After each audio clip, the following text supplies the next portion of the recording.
Chapter 32. Menagerie Belladonna Estate Night. The house was burning. Flames devoured the elegant woodwork, climbing the walls like living things, crackling with fury as they consumed every memory the Belladonnas had built within those walls. Smoke poured from the shattered windows, turning the moon above into a dim, hazy orb. The once proud home of Menagerie's leaders now stood as a battlefield, glowing red and gold against the night. Inside, Blake stumbled backward, coughing, her aura flickering. The firelight painted her face in harsh orange hues as she raised Gamble's shroud, deflecting another crackling lash of Ilya's electrified whip. "Ilya, stop," Blake shouted through the smoke. "This isn't you." Ilya's skin shimmered between scarlet and gold, her eyes wide with anguish. "You don't get to say that. You left me, Blake. You left all of us." Her whip lashed out again, colliding with Blake's blade in a flash of sparks. Each strike carried the weight of anger, betrayal, and grief, years of hurt condensed into seconds. The floorboards splintered beneath them, flames roaring up from the gaps. The walls groaned as the structure began to buckle. Blake countered with a burst of speed, using her shadow clones to dash behind Ilya. Her blade came down, but Ilya spun, deflecting it with a surge of electricity that sent both of them sprawling opposite directions. The fire surged higher. Then a thunderous crash. The front doors of the estate burst open, sending a wave of smoke rolling outward. Through it stepped Gira Belladonna, his towering silhouette framed by the fire behind him. Sun Wukong followed close, staff drawn, his aura glowing gold against the inferno. "Blake," Gira's voice boomed, "where are you?" Blake turned, relief and urgency flooding her voice. "Dad, the Phoenix are." Before she could finish, a blur of motion shot from the balcony above. Two shapes, Corsac and Fennec Albane, leapt down from the upper floor, landing hard on the shattered tiles below. Corsac's tone was cold, calm amid chaos. "We warned you what would happen if you sided with the weak, Belladonna." Fennec's eyes gleamed with fanatic fire. "Menagerie belongs to the Fang, and you will burn for standing in our way." They charged. Blake and Sun met them halfway, weapons clashing in bursts of light. Blake's movements were sharp and fluid, Gamble's shroud singing through the air as she parried Corsac's dual blades.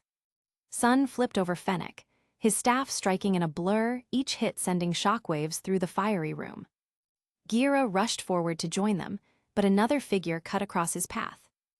Nero. His gloves, burning inferno, glowed faintly orange, heat rippling from his arms. He had burns along his side, but his stance was solid, his eyes sharp despite the smoke. "Gira," he shouted over the roaring flames, "the ceiling's about to go." Above them, the upper balcony, half-collapsed and charred black, began to crumble. Flaming debris rained down as the wood split apart, the entire structure tilting dangerously. A massive support beam cracked. "Move," Blake yelled. Ilya stumbled backward, the flames now curling around her legs. She looked up just in time to see the balcony giving way, a fiery avalanche about to crush her where she stood. Her eyes widened, too slow to move. Then, in a blur of motion, Nero sprinted across the floor. His aura flared bright red as he slammed his shoulder under the collapsing beam, catching it mid-fall with both arms. The entire balcony groaned against his back, wood cracking, embers cascading like rain. Heat rippled from his gloves, veins of molten orange running up his arms. The air shimmered as his semblance flare surged to life, amplifying his strength with pure, blistering heat. His boots dug into the floor, leaving scorch marks beneath them. "Go," Nero shouted through clenched teeth, voice straining with effort. "Get her out of here." Blake's heart pounded. Nero. "Now." Sun darted forward, grabbing Ilya and pulling her clear just as the beam above Nero splintered further. But before he could release it, Fennec turned, fury twisting his features. "You dare defy the Fang." He lunged, his blade igniting with dust, slashing across Nero's side. Nero grunted, staggering, but didn't let go. The heat in his gloves flared violently, sparks erupting from the ground. The attack only fed his semblance, his aura blazing brighter. "You should have run," Nero growled, his tone low, almost feral. He swung upward with his right fist, a burning arc of energy erupting from his glove. Fennec barely had time to block. The impact sent him crashing back into the collapsing balcony. The weekend wood couldn't take the force. With a final crack, the balcony gave way completely. Time slowed. Fennec reached out, eyes wild, as the entire structure fell. Nero looked up once, realizing too late he couldn't move fast enough. The balcony came down, fire, ash, and debris swallowing both of them. The impact shook the ground, a thunderous crash echoing through the estate. Flames shot upward, scattering embers into the night sky. "NEROO," Blake screamed, starting forward, but Gira grabbed her arm, pulling her back as burning debris rained down between them.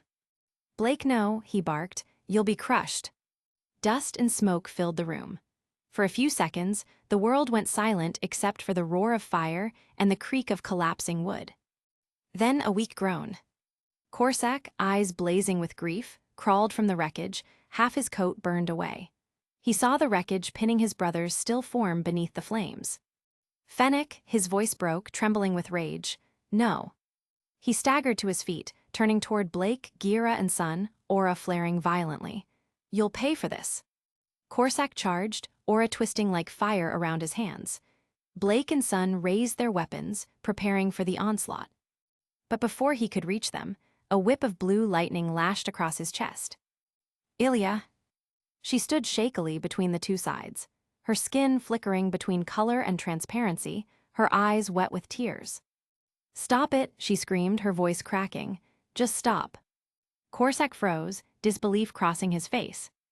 "You're on their side now," he spat. "After everything, after Fennec." Ilya's eyes flooded with tears. "I didn't want this, any of this." She lashed her whip again, electricity coursing through Corsac's aura, driving him backward. "You're blinded by hate, all of you are." She cried out as she sent one final surge through the whip, the electricity sparking across Corsac's body before his aura shattered. He collapsed, unconscious, smoke rising from his scorched armor. Ilya fell to her knees, breathing hard, the glow of her whip fading out. The room crackled with dying fire. The once roaring blaze had begun to ebb, leaving behind blackened walls and drifting embers. For a long moment, no one spoke. Then from the hallway, footsteps, light, deliberate. Kali Belladonna stepped into view, her fur singed, her dress torn but her eyes still sharp. She dragged the limp body of Yuma, unconscious, behind her with surprising strength.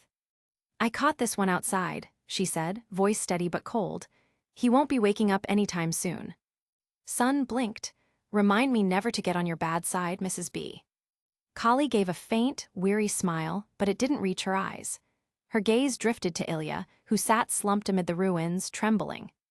Ilya stared at her hands, the same hands that had once held Blake's in friendship, now scarred from betrayal.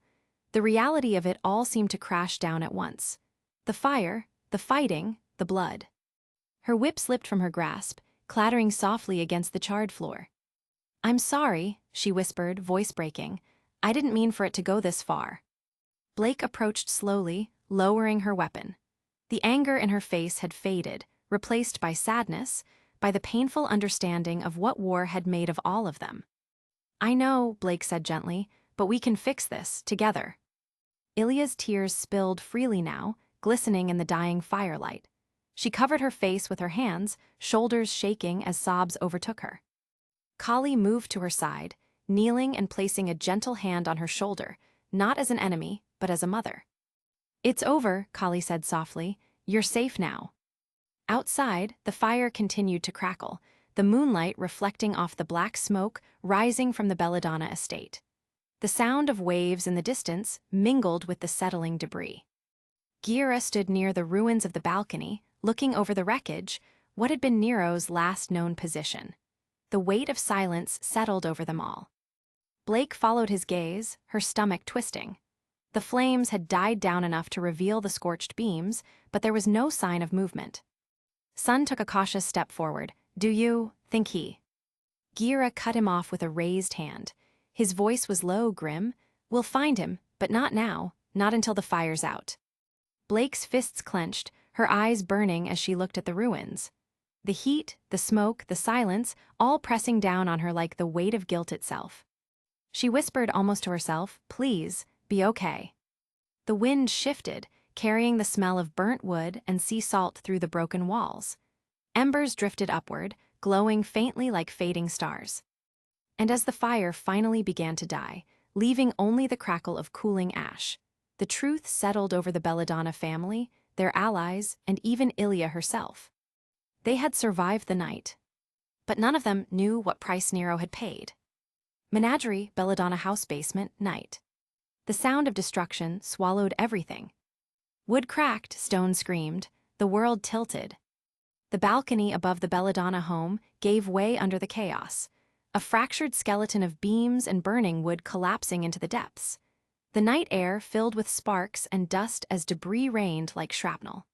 Beneath the chaos, two figures plummeted through the broken floorboards and into the dark belly of the mansion. Nero and Fennec. They hit hard. The impact sent up a storm of ash and splinters. Nero rolled across the cracked stone, the flames above flickering through the gaping hole like a dying sun. When the dust began to settle, the basement revealed itself, vast, cavernous, ancient. Support beams jutted out like the ribs of a long-dead beast, each one thick with age and shadow. Old furniture, broken crates, and lanterns long extinguished were scattered across the wide space. The air was heavy, stale, and suffocating, carrying the faint tang of salt and ash from the burning structure above. Nero groaned, pressing a hand against the floor to steady himself. The balcony's collapse had torn away his shirt completely, the fabric now just scraps at his feet. Across his torso and shoulder, the faint lines of black serpent tattoos coiled in intricate patterns, fading halfway down his body like rivers etched into his skin. Even unlit, they seemed alive, symbols of something hidden, something ancient. His gloves, burning inferno, flickered faintly with residual heat as he flexed his fingers, embers dancing across his knuckles. A voice echoed through the gloom. Sharp, arrogant, mocking. "Well, look what slithered down here with me." Fennec emerged from the haze, brushing debris from his charred cloak. His pale fur caught the firelight leaking through the cracks above, his twin blades glinting like fangs. One of his fox ears twitched, the other was bloodied. His eyes, sharp as knives, locked on Nero's exposed form, then froze.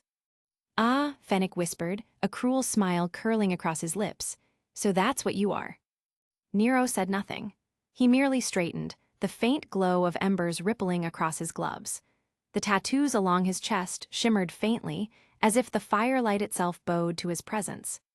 Fennec tilted his head, amusement curling into disdain. "A snake faunus, how poetic. All this time, I thought the Belladonnas had found themselves a loyal human pet. But no, they've kept a serpent close to their hearts." He began to circle, blades drawn, his voice dripping venom. "Tell me, Nero, what did they promise you? Redemption? Family? A place among the noble cats and foxes who pretend to understand suffering?" Nero didn't flinch. His crimson eyes followed Fennec's movements, cold and unblinking. "They didn't promise me anything," he said quietly. His tone was even, detached, like someone stating a fact, not defending himself. Fennec chuckled darkly. "Oh, that's right. You snakes don't need promises, do you? Just warmth and something to sink your fangs into." He gestured upward, where faint muffled sounds of the chaos still echoed, shouts, collapsing timber, flickers of light through the cracks. "They don't even know what you are, do they? If they did, they'd drive you out the same as us." Nero's gaze lowered briefly, unreadable. His voice was calm, but something sharp flickered beneath it. "Maybe," he said softly, "or maybe that's what you want to believe." Fennec's smirk widened. "You think you can fight me for them? For these hypocrites who pretend equality means anything? You're not one of them, snake, you're worse. You don't even belong among your own kind." The insult hung in the stale air like smoke. Nero didn't respond at first. He just adjusted his stance, one foot sliding slightly back, his body lowering, his gloved hands curling into fists. When he finally spoke, it was quiet, precise, and stripped of any emotion. "I don't fight for them." A faint ember pulsed beneath his skin. "I fight because people like you keep thinking they have the right to decide who belongs." The air between them tightened, heat shimmering faintly from Nero's gloves. A single ember drifted upward and vanished in the dark. Fennec's smile turned sharp, "Then prove it." With a hiss of steel, he lunged. Fennec's twin blades cut through the gloom in silver arcs. Nero sidestepped the first strike, his movements minimal and efficient. He parried with a gloved forearm, sparks flaring as the heated metal clashed against Fennec's blade. The second strike came from the side, a feint into a thrust. Nero twisted his body just enough that the attack grazed his ribs, drawing a shallow line of blood. Fennec's grin widened. "You bleed like the rest of us." But Nero was already moving. A flash of light, heat condensed at his knuckles. His semblance, flare ignited. The tattoos along his upper body lit up in glowing crimson, bright lines coiling like molten veins beneath his skin. The light pulsed in rhythm with his heartbeat, the serpent design writhing faintly as if alive. The temperature spiked instantly, dust motes in the air beginning to shimmer and warp. Fennec blinked, the sudden heat making him step back. What? Nero vanished. No, he moved, fast enough that the air rippled. He appeared behind Fennec, driving a flaming fist toward his side. Fennec barely managed to block with crossed blades, but the impact sent him sprawling into a supporting pillar. The wood cracked, splinters scattering through the dark. Nero didn't chase. His eyes followed coldly, calculating spacing, airflow, escape routes, tactical, deliberate. Each breath was measured. Fennec snarled, aura flaring around him. "You think you can scorch me, freak? I've fought under the desert sun before you even learned to crawl."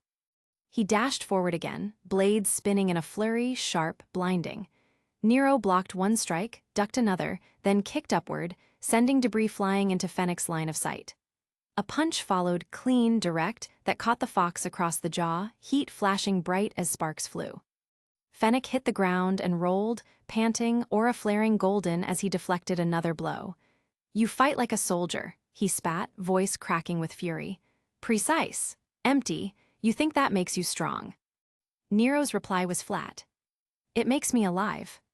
Flames coiled around his gloves again. The tattoos along his neck flared brighter, the serpent's head glowing faintly at his collarbone. With every strike, the air shimmered the ground beneath his feet, scorched black. Fennec lunged low, slashing upward. Nero caught the blade mid-swing, his gloved palm searing hot enough to make the steel hiss.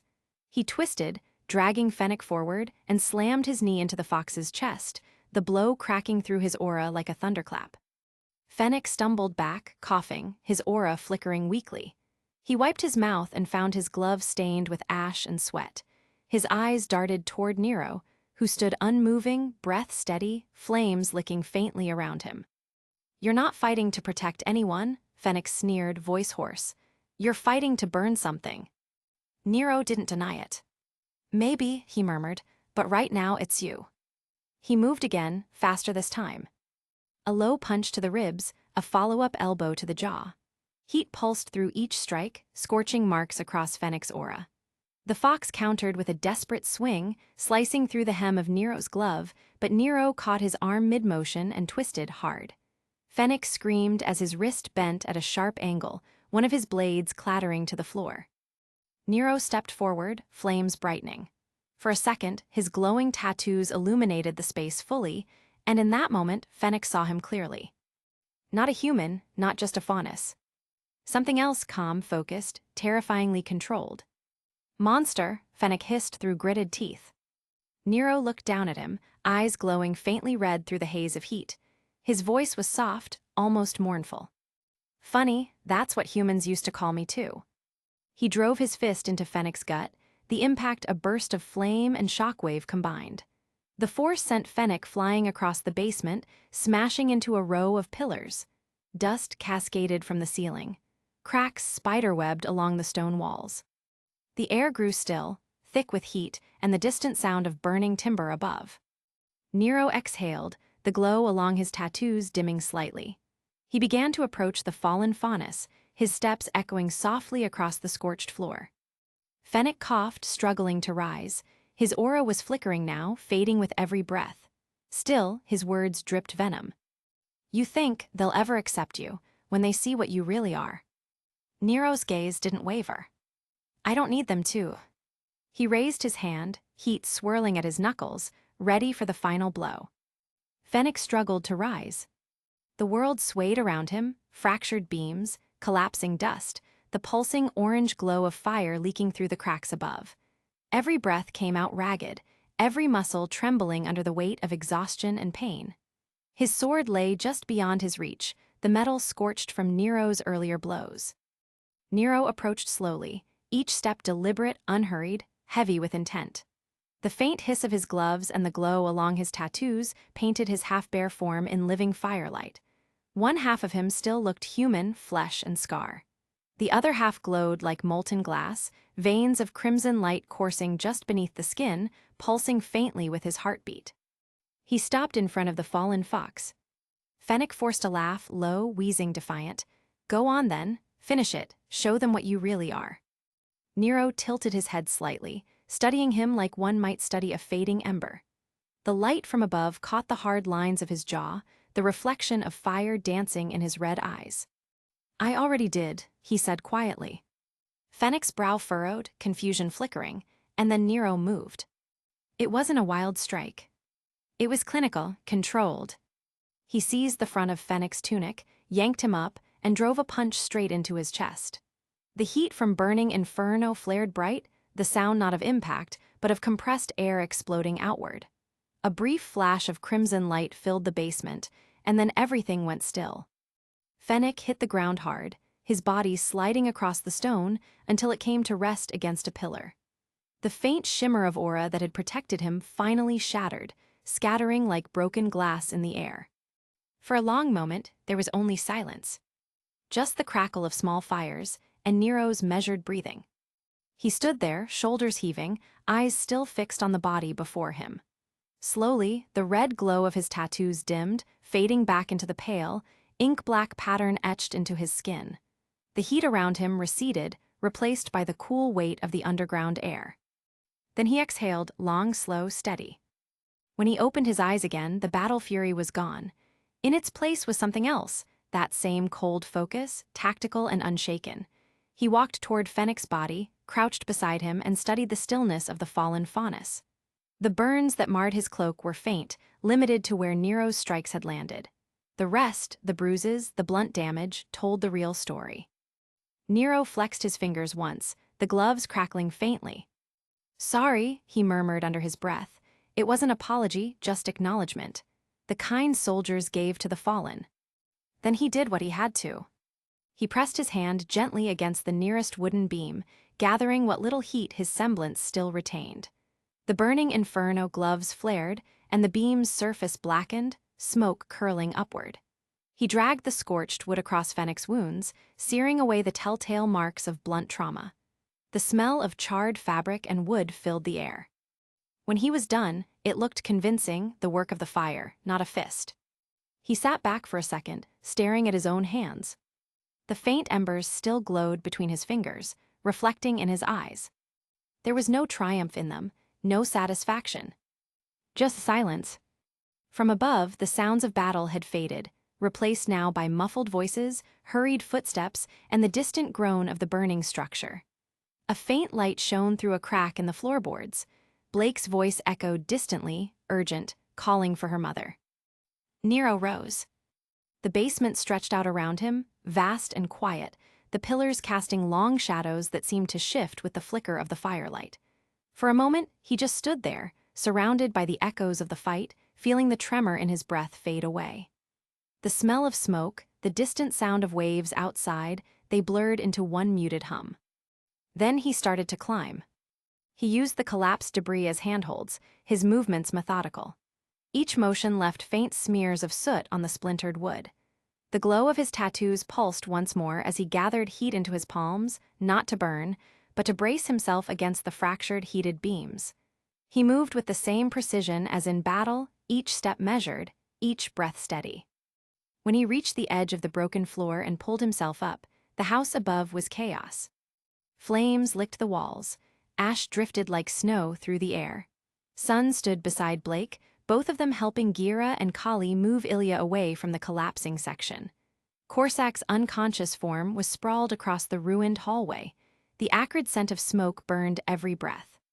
And then Nero stepped through the rising smoke. The others froze. He emerged shirtless, his skin streaked with soot and faint burns, the tattoos along half his torso still glowing dimly. fiery lines tracing the sinuous shape of a serpent coiled up his side and curling across his shoulder. The firelight caught the sheen of sweat on his skin, amplifying the faint glimmer of his semblance still simmering beneath. Blake turned first, her words catching in her throat. Nero. Every eye followed her gaze, Gira, Kali, son, Ilya. Even through the haze of smoke, they could see the truth now, what he was. The marks weren't just tattoos, they were heritage, the sign of something the world had learned to fear long before. A snake faunus. One of the most hated, misunderstood kinds. Silent, solitary, associated with deceit. But the man before them didn't flinch or explain. He just stood in the glow of the fire, eyes hard, expression unreadable. There was nothing defensive in his posture, nothing ashamed, only quiet, calculated composure. Blake stepped forward, hesitating. Nero, are you? He cut her off with a quiet shake of his head. I'm fine. His voice was calm, too calm, as he surveyed the wreckage, the flames, the bodies. He didn't mention Fennec. He didn't have to. His silence said enough. Gira studied him for a long moment, eyes narrowing slightly, not in judgment, but in understanding. He saw the steadiness, the soldier's restraint. He knew what it meant to carry that kind of quiet burden. Kali clutched Ilya close, still trembling from the chaos, her eyes flickering between Nero's glowing tattoos and the hole in the floor where the fight had taken him. Is it over? She asked softly. Nero looked back once, toward the shadows below, the basement that now held only silence. When he turned to face them again, his expression was set, unreadable. It will be, he said simply. A gust of wind blew through the shattered windows, fanning the embers and sending sparks swirling through the air. The glow of his tattoos dimmed completely, vanishing beneath a layer of ash and shadow as he walked past them toward the outer door. No one stopped him. No one knew what to say. As he passed Blake, she caught the faint scent of scorched wood and smoke clinging to him. Their eyes met, hers full of questions and concern, his cold and distant. For a moment, it seemed like he might speak, that he might explain what had happened below. But he didn't. He just said, "You did well," and stepped past her into the night. The door creaked shut behind him, leaving only the sound of crackling fire and the uneasy quiet that followed. Blake turned to look at the hole in the floor, the dark where he had come from. A faint chill ran through her despite the heat of the flames. Whatever had happened down there, she realized, Nero had brought something back with him, not just the burns or the glow of his semblance. Something colder. Something that watched, waited, calculated. Outside, the wind carried the scent of ash toward the sea. The fire burned on, lighting the night sky of Menagerie. And no one, not Blake, not Gira, not even Kali, noticed the faint trail of soot leading from the basement to the shore, or the way the ground there was still warm, faintly scorched in the shape of a coiled serpent. The birth of fire and SCLES. Sarek was born under a blood-red moon, in a small settlement deep within what would one day be the Vacuan wastes. His mother, a desert wanderer with eyes like obsidian, wept when she saw her child, not from fear, but from awe. His body bore marks that no other faunus possessed, glowing, scale-like lines that shimmered faintly beneath his skin. They ran from his neck to his shoulders, down his arms, curling like ancient script. It was said the scales pulsed when he breathed, and when he grew angry, they burned bright as the dawn. The tribe elders called it a curse, the mark of Grimm's flame. But his mother said otherwise. She said her son carried the soul of fire, meant not to destroy, but to illuminate. From a young age, Sarek showed gifts that frightened even the brave. He could draw heat from the world around him, kindle sparks in his hands, and exhale smoke that glowed like embers. But it was not his fire that made him feared, it was his silence. He spoke rarely, his words slow, deliberate, heavy with thought. When he did speak, it was often to ask why men and faunus fought, why the strong preyed upon the weak, why peace seemed a dream no one dared to chase. The elders told him to stop asking. The world, they said, had already answered him with blood. Years passed and the world grew crueler. Men began raiding the desert settlements, enslaving faunus, driving them into the sands. One day, while wandering the scorched edges of the Vacuan dunes, Sarek found a caravan wrecked by bandits, and among the dead, a human girl, wounded but alive.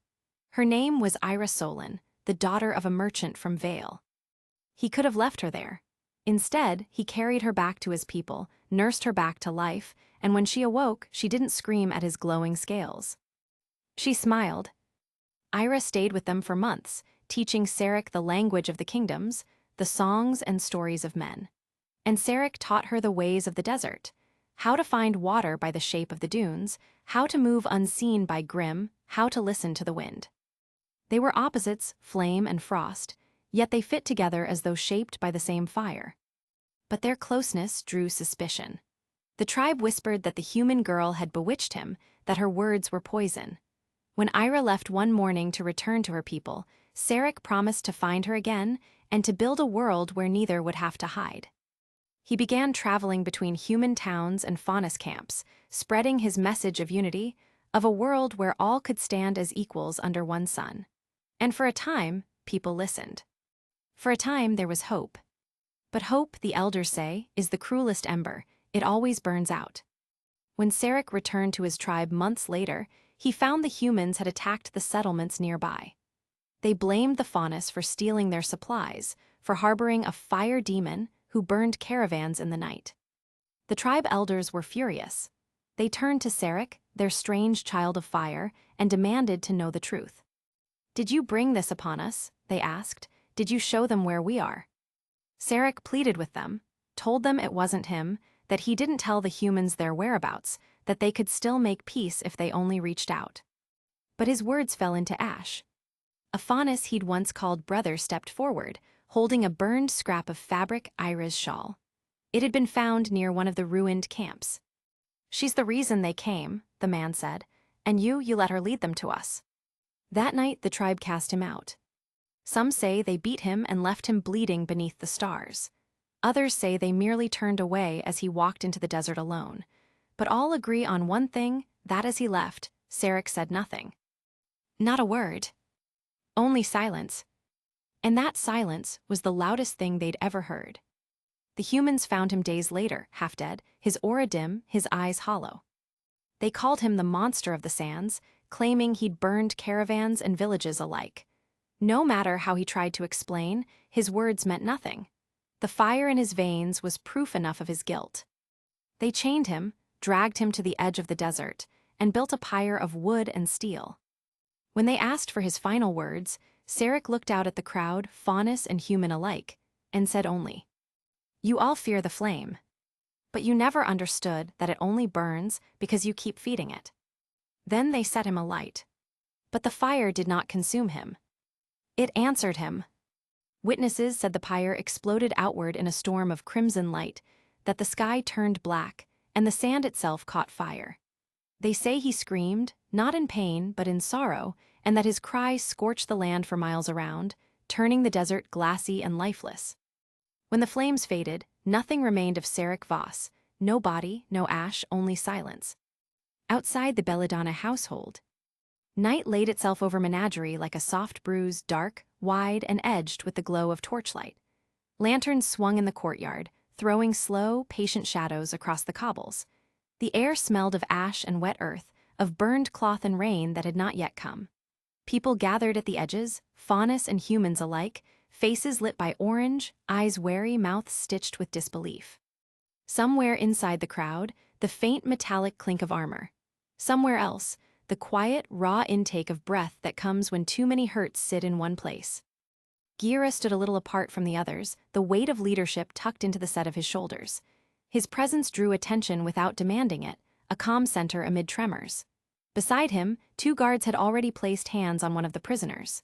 Saber, broad-shouldered and compact as a blade, held him with practical restraint. Fennec's wrists were bound, head bowed, his mask lay cracked at his feet, eyes hollow with regret. Saber's voice cut through the murmurs, flat, mercilessly ordinary. "Corsac?" he asked. It wasn't a question for gossip, it was a ledger. The name trembled against the chill. Fennec looked up then, just enough for the torchlight to carve the hollows of his face. Guilt had gone to his shoulders and made him small.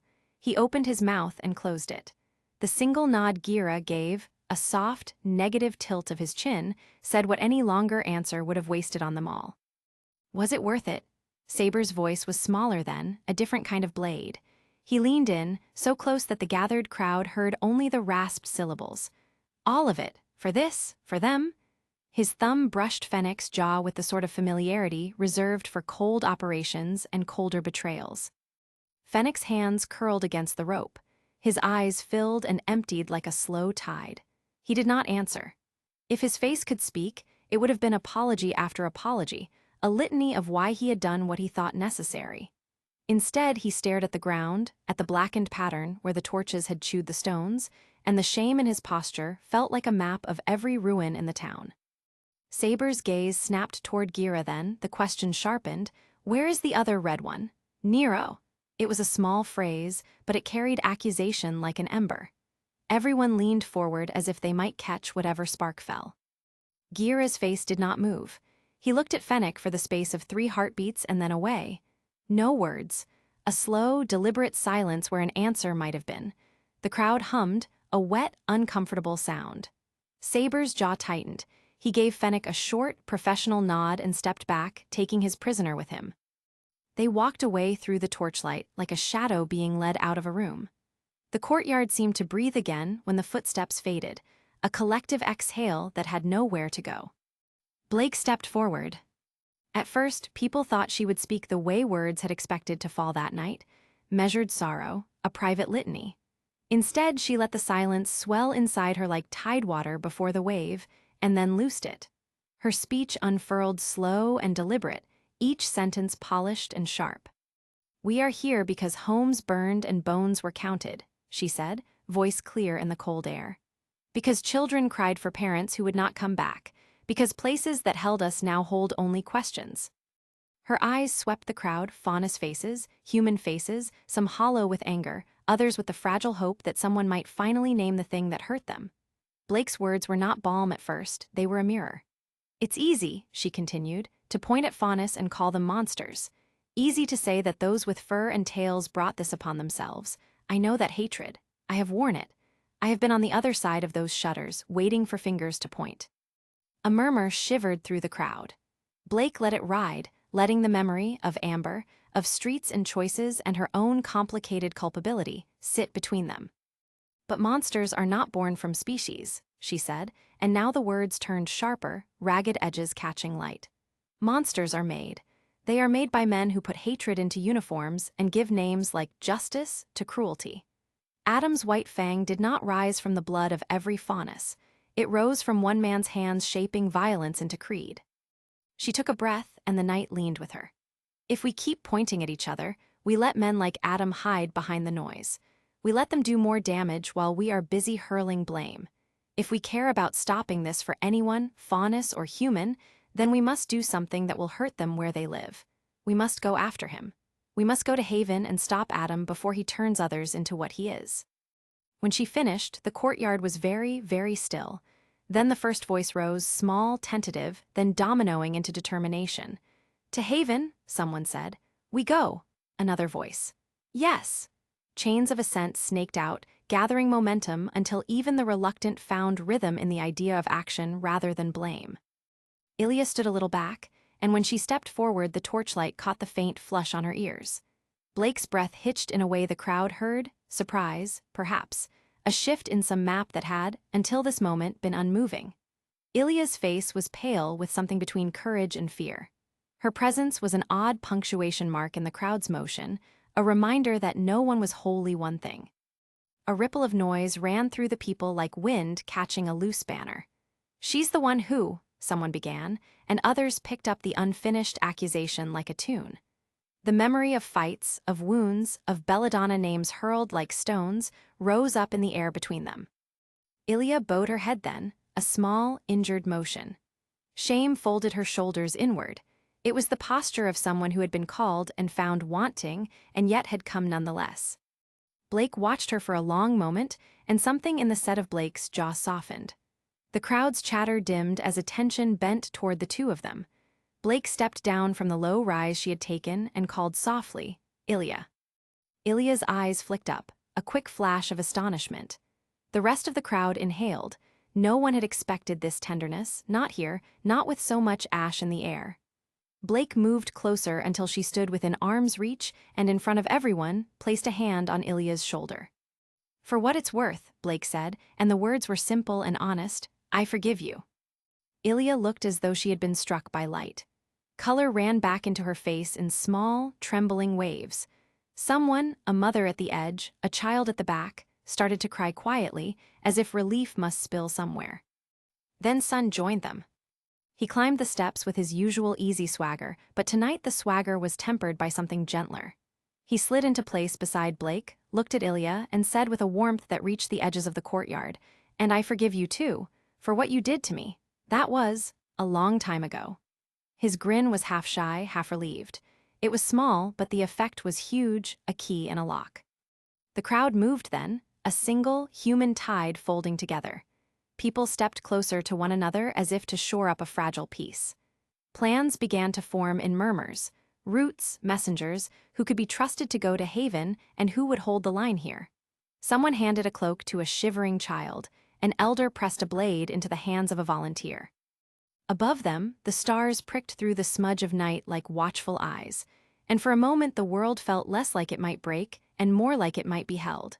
By hands that had been hurt and by voices that, finally, had decided to speak to the right targets.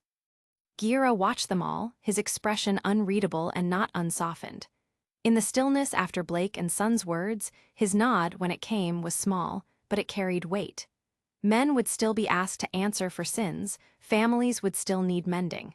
But in that courtyard, under uneven light, something had shifted toward a place that could be repaired. And somewhere to the side, where the torches did not quite touch, Fennec sat with Saber standing watch. His shoulders were a little straighter now, not from relief, but from the knowledge that the thing that had burned so many lives was finally being named, and that naming, for all its late arrival, might yet be the first real step toward ending it. Gira's voice came after the small flurry of plans had begun to stitch itself together, a steady, low tide that pulled the edges of conversation back toward him. The torchlight carved his face into planes of steel and worn kindness, cheekbones softened by age, a mouth that had learned to keep counsel. Behind him, menageries rebuilt wall rows like a scar mottled stones, still bearing black fingers where fire had licked at them. Salt air threaded the courtyard, bringing the faint, raw tang of the sea and the slow, distant cry of gulls. It made the smoke smell thinner, as if the ocean were trying to inhale what the land could not. "We leave for Haven in 2 weeks," Gira said. The words dropped into the night and lay there like a stone. "When Adam's forces, when the attack is about to happen, we intend to stop it." Around him, the crowd stretched and bent, a living map of menagerie. Clawed hands clenched at sleeves, a mother's fingers wrapped tight around a child's hood, an old man's knuckles white on a rusted spear. The torch flames shivered and threw quick, nervous shadows. A low wind pushed at banners stitched hastily from canvas and patched furs, making them snap like small, eager flags of defiance. "We'll need training," Gira went on, "weapons and transport." Each need landed with the gravity of common sense spoken aloud. People's faces shifted, some brightened with the plan's practical edges, others closed with the worry of logistics and risk. Blake, still on the low stone dais, answered before anyone else could form the questions. "We have transportation," she said, and there was a quiet certainty to it that steadied the space between the torches.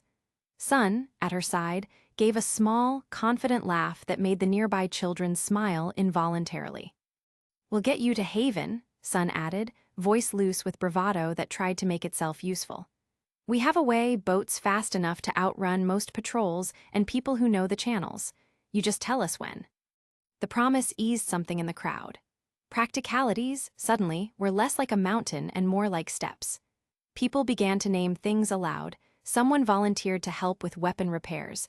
Another offered to train with the elders who still remembered old drills. The courtyard hummed with a different energy now, not the stunned silence of grief, but the brittle, hungry electricity of action. Someone from the back, a young faunus with a moth's gentle, wide eyes and threadbare sleeves, pushed forward through the crowd. The question he asked was small, almost too personal to be said aloud in the face of such plans. "And your other friend," he said, voice catching on the name, "Nero, where is he?" At the question, the torchlight seemed to pool differently. Blake's shoulders folded inward like a page being creased, and her face lost color as if someone had pressed a thumb to the paint. For the first time that night, the weight of the past, of choices and betrayals, and the names that would not stay buried, sat on her like heavy cloth. Her lips parted, closed. Sunlight, salt, and the scent of ash seemed to go thin around her. Sun's hand found her shoulder without anyone needing to tell him to. The contact was a small, practical tether, warm, familiar, grounding. He didn't speak. His presence alone argued that she was not alone. There was a language in his fingers, a softness to his grip that said he was steady and unflinching, and that he would hold while she found words she might not want to use. Blake turned toward the murmur, toward the young faunus, toward the faces that had been waiting for names and answers. For a beat she was quiet, not the thoughtful, quiet people had come to expect from her, but the kind of silence that carries the sound of a storm somewhere else. Her tail twitched in nervous reflex, a small hawk of fur slicing the air with its motion. When she opened her mouth, it was to breathe in, slow and deep. And then she saw him. At the very back of the crowd, where the stone met shadow and the swarm of people thinned into stray shapes, a figure stood half hidden beneath the hood of a black cloak with threads of dark red woven like old, dried blood. The cloak moved with the current of the crowd, barely parting. Its hem whispered along the flagstones. Even from that distance, Blake knew the posture, the way a shoulder carried itself when a man held centuries of practiced watchfulness and a single, private grief. Nero's face was turned away from the torchlight. When he turned, at last, the briefness of the motion was like a secret opening. There was no mask now, only a half-shadowed smile that seemed, improbably, warm. It softened the harsh angles she remembered, made the scar at his jaw seem like a line of an old map. Blake felt something loosen in her chest, a sound like a cracked bell, like grief being given a different shape. For a breath, the world narrowed to the small distance between them, to the way his smile reached his eyes and then retreated. He bowed his head almost imperceptibly, not in apology, not in salutation, more akin to the way someone acknowledges another's survival in a place where survival is rare. Then Nero stepped back. He did not join them, did not cross to the dais or outward in the light. He blended into the dark again, a silhouette that the torchlight only half claimed, and then he melted away through the crowd and out a narrow alley that led toward the sea. The cloak's dark red hem brushed a woman's sleeve on its way through, and there was no haste in the walk, only a quiet, easy retreat. The courtyard held its breath. The moth-eyed faunus who had asked the question fumbled and then laughed, too loud and ashamed of his own curiosity. Murmurs swelled, some speculating, some angry that a name could dangle like bait. Ilya's head lifted, curiosity and fear flaring across her features, and for an instant she and Blake exchanged a look that was more complicated than any apology or forgiveness could hold. History, resonance, 1,000 small, private reckonings. Sun's grip tightened, not in panic but in protective assurance. "We'll find him later," he said, the words quiet and certain and meant for Blake alone. "When you're ready." Blake's reply was a small, wry thing, the ghost of a smile that held both relief and the heavy knowledge that some paths were not yet ready to be walked together. "Not yet," she whispered, and the single word carried the taste of unfinished things. Gira watched the exchange with slow, unreadable eyes. In the silence that followed Nero's departure, the sea's distant murmur grew louder, as if the island itself drew in air to steady the moment. Torchlight flickered over faces that had been altered by the night, children with soot at the corners of their mouths, elders with eyes like old coins, young fighters with hands that itched for practice. They had agreed to sail toward danger together. They had named a target and a timetable. They had, in a small, brave way, chosen to act. Beyond the alley Nero had taken, waves pressed faintly against the harbor, and a gull wheeled low, marginal and indifferent to human griefs and plans. The cloak's dark red thread flashed once more in the distance like a stitch in a wound that had not finished closing. Nero's smile, held in someone's memory now, was a promise and a question at once. The night folded around them, deeper and more listening than before. Plans would be made in the days to come, how to arm themselves, who would teach the fighters, which boats could be trusted. But for this moment, under the scarred stones and the patient watch of stars, they kept a single small secret between them, that someone they had thought lost had stepped back into the world, even if only for a heartbeat and then gone. Menagerie, cliffside sanctuary, night. The sea below was black glass, still, endless, reflecting the fractured light of the moon. Waves lapped at the jagged cliffs in slow, steady rhythm, like the heartbeat of the island itself. Far above, a lone figure stood at the edge of the precipice, half silhouetted by the dying lanterns of the Belladonna estate. The wind carried the salt of the ocean, the scent of burning wood still lingering from the night's chaos. Nero didn't move. His coat fluttered faintly behind him, the breeze tugging at the scorched edges left by battle. In the pale light, his tattoos faintly glowed along the right half of his body, serpentine lines pulsing gently under his skin, like embers that refused to die. He stared out into the dark horizon where the sea met the stars, his jaw tight, his hands clenched inside his fingerless gloves, burning inferno still faintly warm against his palms. For the first time in days, there was no shouting. No clash of steel. Only the whisper of waves and the echo of memories that refused to fade. He could still see it. The fire. The way Blake had stood amid the collapsing balcony, eyes bright, heart trembling, still refusing to run. And Adam's name, hissed through Ilya's trembling lips like a curse that never lost its sting. He's taking Menagerie. He's already sent the Fennec brothers to deal with your parents, and that odd friend of yours, Nero. Odd friend. He almost smirked at that. They didn't know him, not really. Not the way he used to be. He flexed his hand, watching the faint orange light shimmer across his knuckles. Every strike he'd thrown that night still burned in his muscles, every breath of smoke still clung to his skin. But it wasn't pain that kept him awake. It was fear, cold, quiet, unfamiliar. Not fear for himself. Fear for her. From the hill above, Menagerie slept. The Belladonna house stood in silhouette, repaired hastily, its windows glowing with faint lantern light. Blake was in there somewhere, perhaps awake, perhaps already dreaming of what came next. She'd spoken to the people tonight, full of fire and hope, her voice steady even as her hands trembled at her sides. He had watched from the shadows, unseen. When she had spotted him at the edge of the crowd, she had smiled, soft and relieved, before he disappeared into the dark. That look, it should have been enough to make him stay. But it wasn't. Nero drew in a slow breath, his crimson eyes narrowing as he looked toward the east, where the faint lights of Mistral were rumored to glow beyond the sea. Adam Taurus, he murmured, the name rolling off his tongue like smoke. His voice was calm, but the fire beneath it crackled, waiting. He remembered the reports, whispers that Adam was regrouping near the borders of Mistral, planning his next strike. A man obsessed. A man who didn't care who burned with him. And if Blake was heading to Haven, then she was walking straight into his path. That thought alone lit the heat inside Nero's chest, not anger, not hatred, but something more dangerous. Resolve. What's the point of starting something if you aren't going to finish it? He'd said those words once, to Blake, to justify staying in Menagerie. Now they turned on him, sharper than any blade. He'd started something the moment he stood against the White Fang.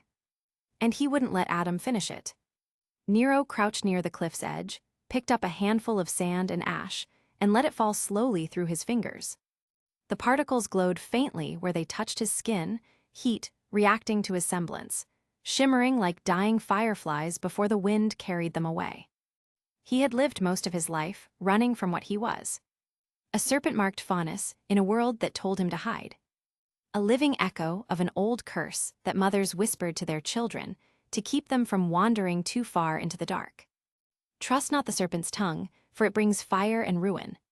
He'd spent years proving them wrong, that he could fight without hatred, that he could burn without destroying.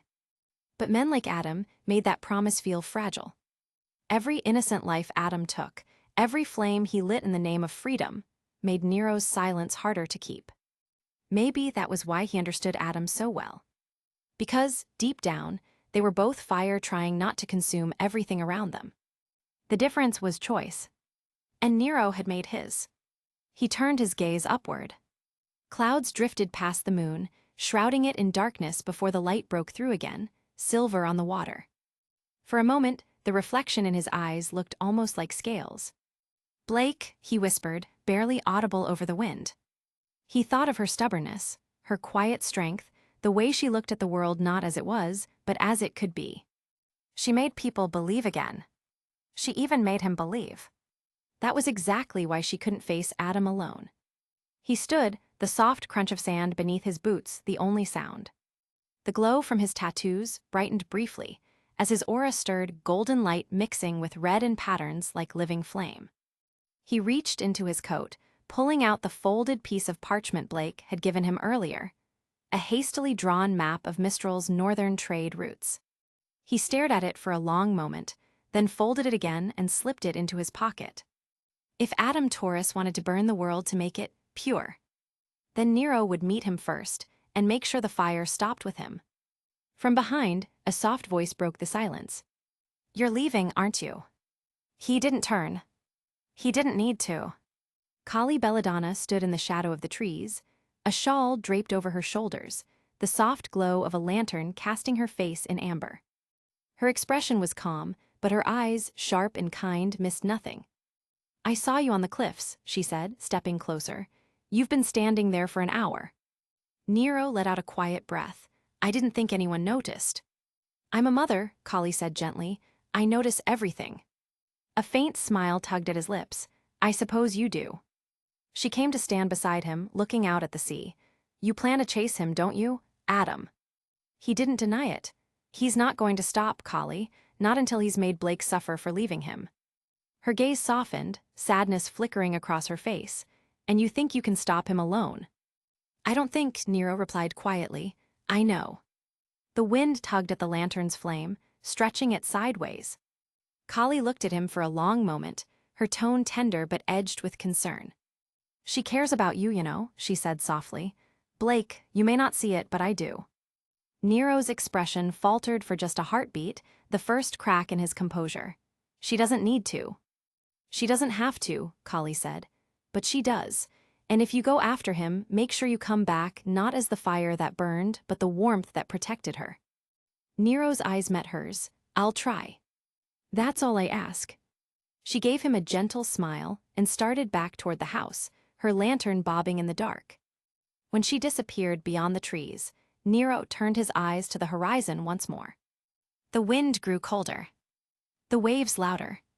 He flexed his hands, the metal seams of his gloves glinting under the moonlight. The faint glow beneath his skin pulsed brighter, his semblance flaring, his aura sharpening around him like heat before a storm. He whispered to the sea, to the ghosts of his kind, to the serpent of silence whose story had shadowed him all his life. Maybe the serpent's tongue wasn't meant for ruin. He lifted his gaze. Maybe it was meant to warn. With that, he stepped away from the cliff, vanishing into the jungle path that led toward the docks, toward Mistral, toward Adam, toward whatever fire waited next.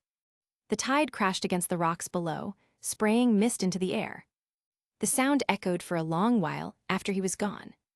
And in the dark, the faintest shimmer of heat lingered, where he'd stood glowing scales, fading slowly into the night. Let's talk about this one for a second. Nero literally helped defend the Belladonnas from the Albanes and Ilia, or, in simpler terms, a White Fang attack. If you've read carefully, you'll notice the key differences between how these events played out here versus the original. This time, instead of Gira being the one to hold up the balcony, it was Nero. He and Corsac fell with it, and that's where we got introduced to a new kind of faunus I created.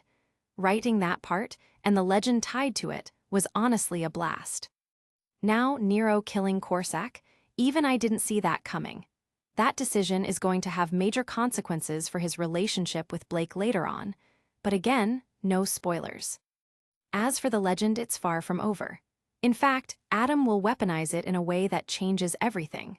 Blake's speech, much like in the original, managed to rally Menagerie to defend Haven, while Nero formed his own personal resolve to stop Adam's forces before they can even reach Haven. How that turns out? Well, you'll have to wait and see. And yes, it seems Nero and Kali have grown a bit closer. I know you're probably wondering about Nero's parents and where those answers are coming, but trust me, they're not for the faint of heart. Anyway, don't forget to favorite, follow, and review all of my stories if you haven't already. Peace. Chapter 33. The night over the Branwyn encampment was alive with sound. The wind swept low over the plateau, rustling the coarse hides of the tents and sending sparks spiraling from the fires that dotted the camp. The smell of smoke and steel hung thick in the air, blades being sharpened, meat being cooked, oil burning in shallow lanterns that cast the entire settlement in shades of amber and blood red. Horses stamped against the dirt, snorting restlessly, and in the distance, the cries of a captured Beowulf echoed briefly before fading into silence. In the center of it all stood Raven's tent, larger than the others, framed with wooden poles carved with runic markings, the black cloth stitched with crimson thread. 2 guards stood at its entrance, their armor mismatched but their posture disciplined. Inside, the air was different, cooler, quieter, heavy with the scent of incense and old leather. Raven Branwen stood near a low wooden table littered with maps and scrolls. A single oil lamp cast flickering light across her features, the sharp, regal line of her jaw, the raven-black hair falling loosely over one shoulder, and the distant calm in her crimson eyes. She wasn't wearing her mask. For now, she didn't need it. This was her domain. Across from her stood Vernal, arms crossed, posture stiff. The younger woman's amber eyes burned with restrained irritation. Her braid hung over one shoulder, dark hair glinting faintly in the lamplight. A scar along her right collarbone peeked from beneath her armor, an old reminder of the tribe's way of life. Behind her, the sound of crackling fire and muted laughter from the camp filtered through the tent walls. For a long moment, neither spoke. The silence between them wasn't awkward, it was a test of patience. Raven studied the map before her, tracing a line with one finger from Mantle to Mistral, a web of trade routes, supply caches, and Grimm territories. Finally, Vernal broke the silence. "You should have let me kill him." Raven didn't look up. "No." Vernal's tone sharpened. "You're really going to tell me that keeping him alive was a better choice? He's dangerous, Raven. You saw it yourself, what he did back there." "I did," Raven said evenly, eyes still on the map. "And that's exactly why he's worth keeping alive." Vernal's jaw tightened. She took a step forward, her boots crunching softly against the rug-covered floor. "I could have made it clean. Quick. No one would have questioned it. Grim attack in the chaos of the crash, a stray blow done." Raven finally looked up. Her gaze was calm but sharp enough to cut. "And what would that accomplish? One less fighter, one more ghost haunting you? You forget who you're speaking to, Vernal." The younger woman hesitated, the flicker of defiance faltering under Raven's stare. But she didn't back down. "He's not just a fighter, Raven. You saw how he moved, how fast he gets. That kind of semblance isn't natural. And the girl with him, Weiss Schnee, she's not exactly a nobody either. We both know her family's reputation." Raven's lips curved slightly, a smirk ghosting across her face. "The Schnee name doesn't mean much out here." "It does to the people still afraid of Atlas," Vernal countered, her tone clipped. "Word spreads fast. The tribe hears we're keeping a Schnee and some firebrand boy alive, and they'll start wondering why." Raven turned away, pacing slowly toward the back of the tent. Her boots made no sound on the furs beneath her feet. "They'll wonder," she said quietly, "because they don't understand how to see the bigger picture. You, at least, should." Vernal scowled. "You're talking about leverage." "I'm talking about opportunity." Raven stopped by a small brazier, its coals glowing dimly. She crouched down beside it, prodding the embers with a stick until sparks leapt into the air. "You think short-term, Vernal. A dead enemy is a victory. A living one you understand, one you can control, that's power." Vernal folded her arms tighter, frustration flickering behind her eyes. "Power's no good if it gets you killed." Raven didn't reply immediately. She watched the embers shift, red light painting her face. "Do you think I've lived this long by playing it safe?" she asked finally, her voice low, deliberate. "No, Vernal. I've survived because I learned that sometimes the dangerous ones are the most useful." Vernal's silence lingered long enough for the wind outside to fill the space between them again. Raven rose to her full height, turning back toward the table. "Besides," she continued, "the tribe's not exactly in a position to waste assets right now, especially after Felix's little business fell apart." At the mention of the name, Vernal's expression soured. "Felix was a liability. I told you that from the start. Human trafficking, selling dust scraps to slavers in vacuo, the man was a parasite. We should have cut ties months ago." Raven nodded slowly. And yet, his operation kept half our supplies running. Arms, fuel, ammunition, everything you take for granted came from his roots. Until it didn't, Vernal said bitterly. Until the wrong people caught wind of it.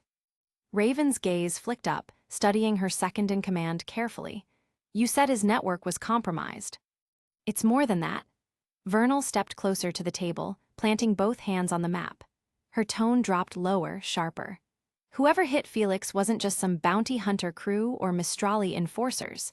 They dismantled his operation from the inside, burned warehouses, freed his captives, wiped his ledgers clean. He barely escaped with his life. And now, Raven asked. Vernal hesitated, then said, now he's running scared, and talking too much. Raven tilted her head slightly. How much? Enough that people will come looking. For him, for us, you know how he gets when he's cornered. He starts naming names, dropping connections to make himself seem valuable. She leaned forward, eyes narrowing. If we're still tied to him when they catch up, they'll come here next. Raven's fingers drummed once against the table, thoughtful. The lamplight flickered across the map, casting long shadows that made her expression unreadable. So, she said at last, you think we should cut him loose? I think, Vernal said carefully, that since we already have all the weapons and supplies we need for the next few months, keeping him around does nothing but put a target on our backs. Felix's time's up. We let him disappear, and we disappear with him. For a moment, there was only the sound of wind pressing against the tent walls. Then Raven straightened, her crimson eyes catching the lamplight. No. Vernal blinked. What? Raven moved around the table again, her steps deliberate, controlled. You want to disappear, she said quietly. But that's not what we do, that's not what I do. She stopped beside Vernal, close enough that the air between them felt charged. We don't vanish when someone gets too loud, we keep them close. Vernal's brow furrowed. Close, you can't be serious. Dead men can't tell stories, Raven said. But living ones can tell our stories. If Felix wants to talk, let him. Let him tell every huntsman, every criminal, every would-be hero that he's got ties to the Branwen tribe. Let them come sniffing. That's insane, Vernal hissed. They'll trace him straight here. Raven's smirk returned. No, they'll trace him to wherever we want them to look. Vernal opened her mouth to argue, but stopped when she saw the gleam in Raven's eyes. There was a dangerous logic to it, the kind that made her both admire and fear her leader. You're using him as bait, Vernal said finally. Raven didn't deny it. Every hunter needs one. Vernal looked away, exhaling through her nose. You're gambling with all of us. Raven stepped closer, lowering her voice. I don't gamble, Vernal, I calculate. The tent fell into silence again. Outside, thunder rumbled somewhere far off, faint but growing. The air had the electric scent of an approaching storm. The campfires flickered as the wind picked up, sending shadows dancing across the canvas walls. Finally, Vernal broke the silence with a sharp exhale. For what it's worth, Felix's last message mentioned names. Raven arched an eyebrow. Names. 2 of them, Vernal said, a boy named Davy and a girl named Yang. At that, Raven froze, just for an instant, but it was enough. Her expression didn't change, but her eyes hardened, focus sharpening like a blade. Vernal noticed, you know them. Raven's reply came in a low murmur, laced with something almost like amusement. Yang, she repeated, the corner of her mouth twitching upward. It's about time I met someone. Her tone was dry, almost sarcastic, but the way she turned her gaze back toward the map betrayed something else. A flicker of anticipation, of recognition. Vernal frowned. You're not actually planning to. Raven cut her off with a look. I plan for everything. Lightning flashed outside, illuminating the tent for a brief, blinding instant. Raven's shadow stretched long and thin across the floor, her silhouette framed against the canvas like a figure out of myth. When the thunder followed, low and distant, it sounded almost like laughter. Raven turned back to the brazier, eyes distant now, thoughtful. Send scouts east, she said finally. If Felix's enemies are moving, I want to know where, and keep our prisoners alive. For now. Vernal hesitated at the edge of the tent, and if they cause trouble. Raven didn't look up, then we remind them where they are. Vernal nodded stiffly, then stepped outside. The flap closed behind her with a heavy whisper, leaving Raven alone with the quiet hum of the fire. For a long time, she didn't move. The storm outside began to roll closer, thunder echoing across the plains. The air inside the tent grew colder, the shadows deeper. Finally, Raven reached for her mask, the black avian visage of the tribe's matriarch, and held it in her hands. Her reflection flickered in the polished metal, eyes crimson and unblinking. "Yang," she murmured again, voice just above a whisper. So fate finally circles back. The wind howled through the cracks of the tent, carrying the scent of rain and iron. Somewhere outside, the first drops began to fall. And in the heart of the storm, Raven Branwen smiled, slow, knowing, dangerous. In the cave. The cell was nothing more than a makeshift cage of welded scrap metal tucked into the corner of the Branwen tribe's ramshackle settlement. Frost clung to the bars like silver moss, and the air smelled of smoke, old leather, and the faint metallic tang of blood. Outside, the muffled sounds of drunken laughter and crackling campfires echoed through the night, mixing with the rhythmic clang of someone sharpening a blade.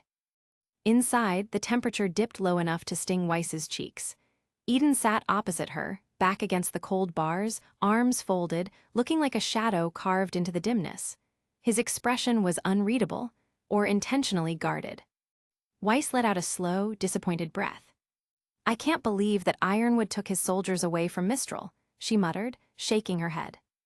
Eden didn't even open his eyes. "Are you saying that out of concern for Mantle or for yourself, Weiss?" His tone was flat, clipped, intentionally provoking. Weiss stiffened, her eyes narrowing. "The fact that you think I'm saying this out of concern for myself proves you barely know anything about me." He snorted softly. "What did you expect me to think? You're usually self-centered." The remark hit harder than she expected, and Eden saw it, the quick flicker of hurt before she straightened her posture again.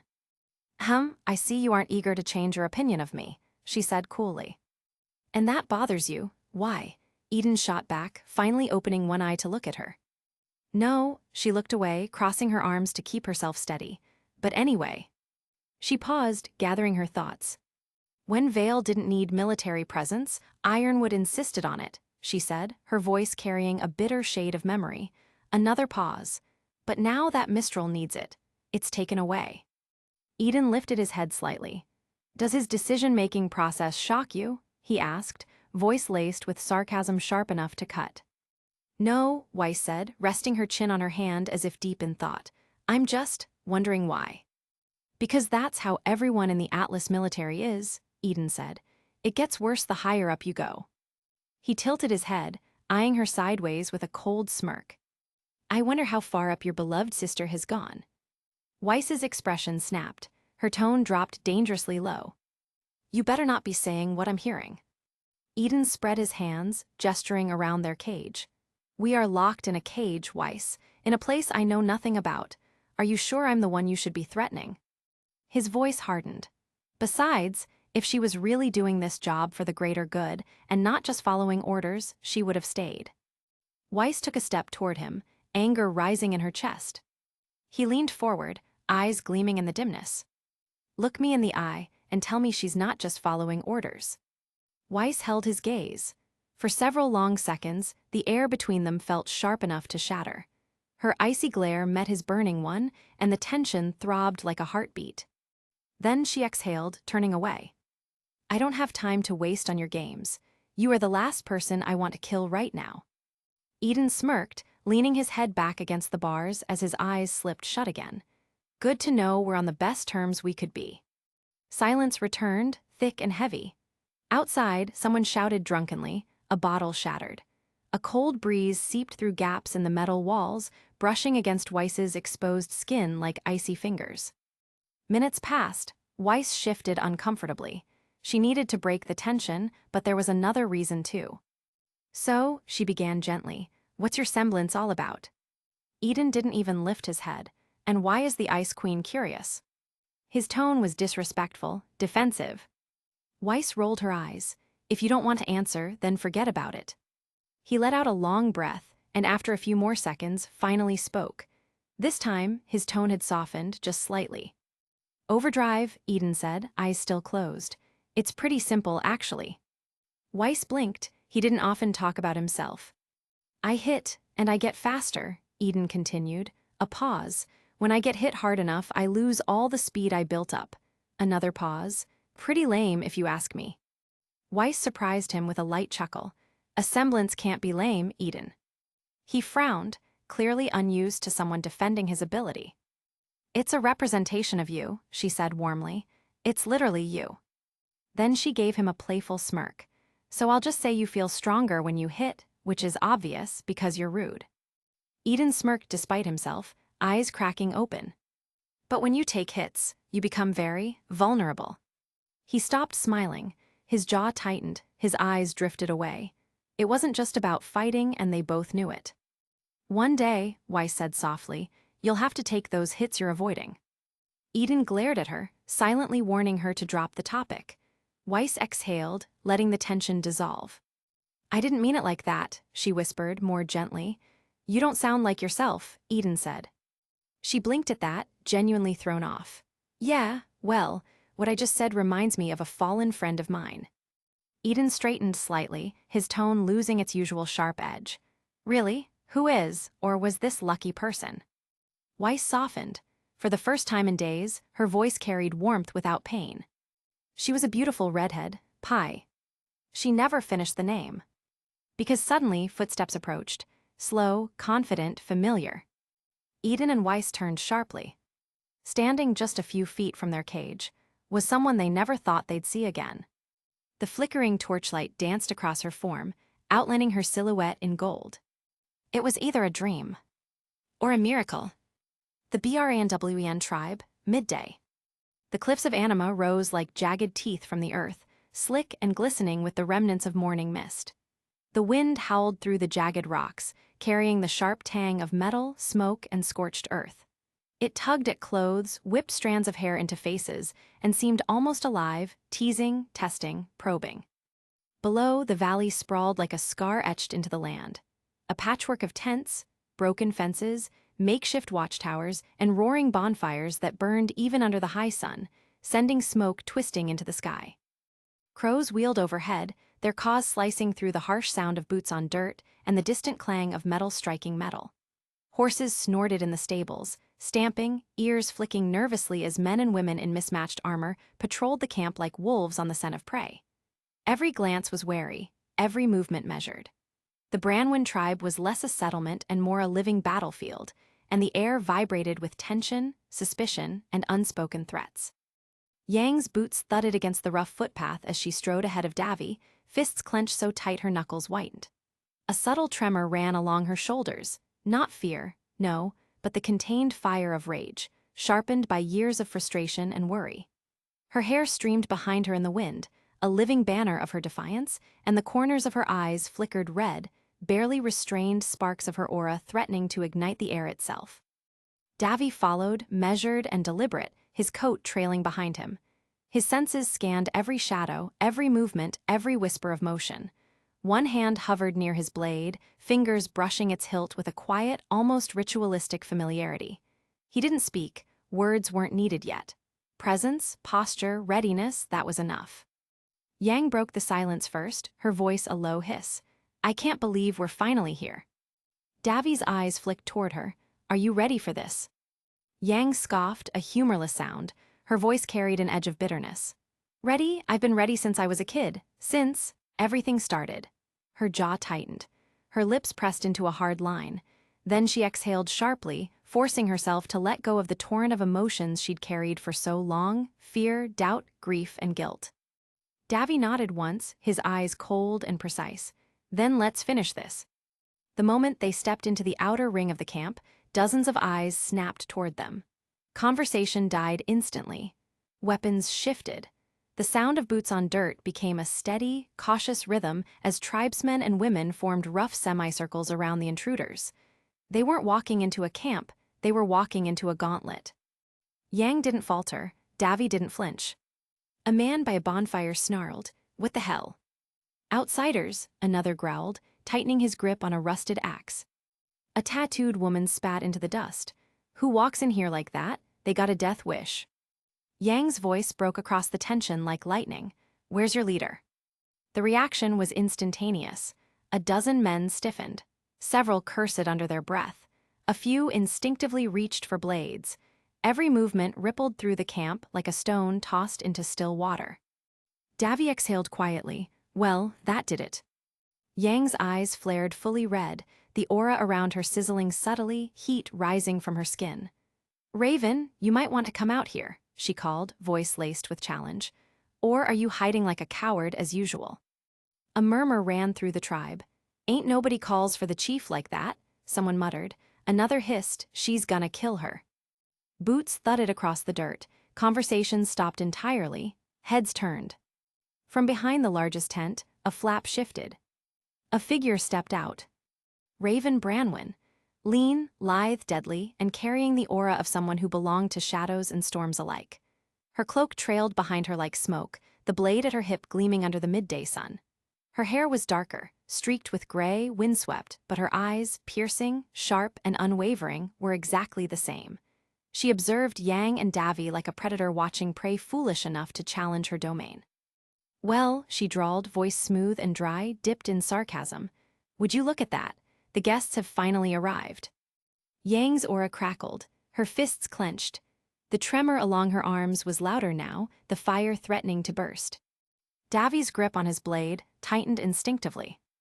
Raven's gaze lingered on Davy for a fraction of a heartbeat too long, a flicker of curiosity or recognition sparking behind her eyes.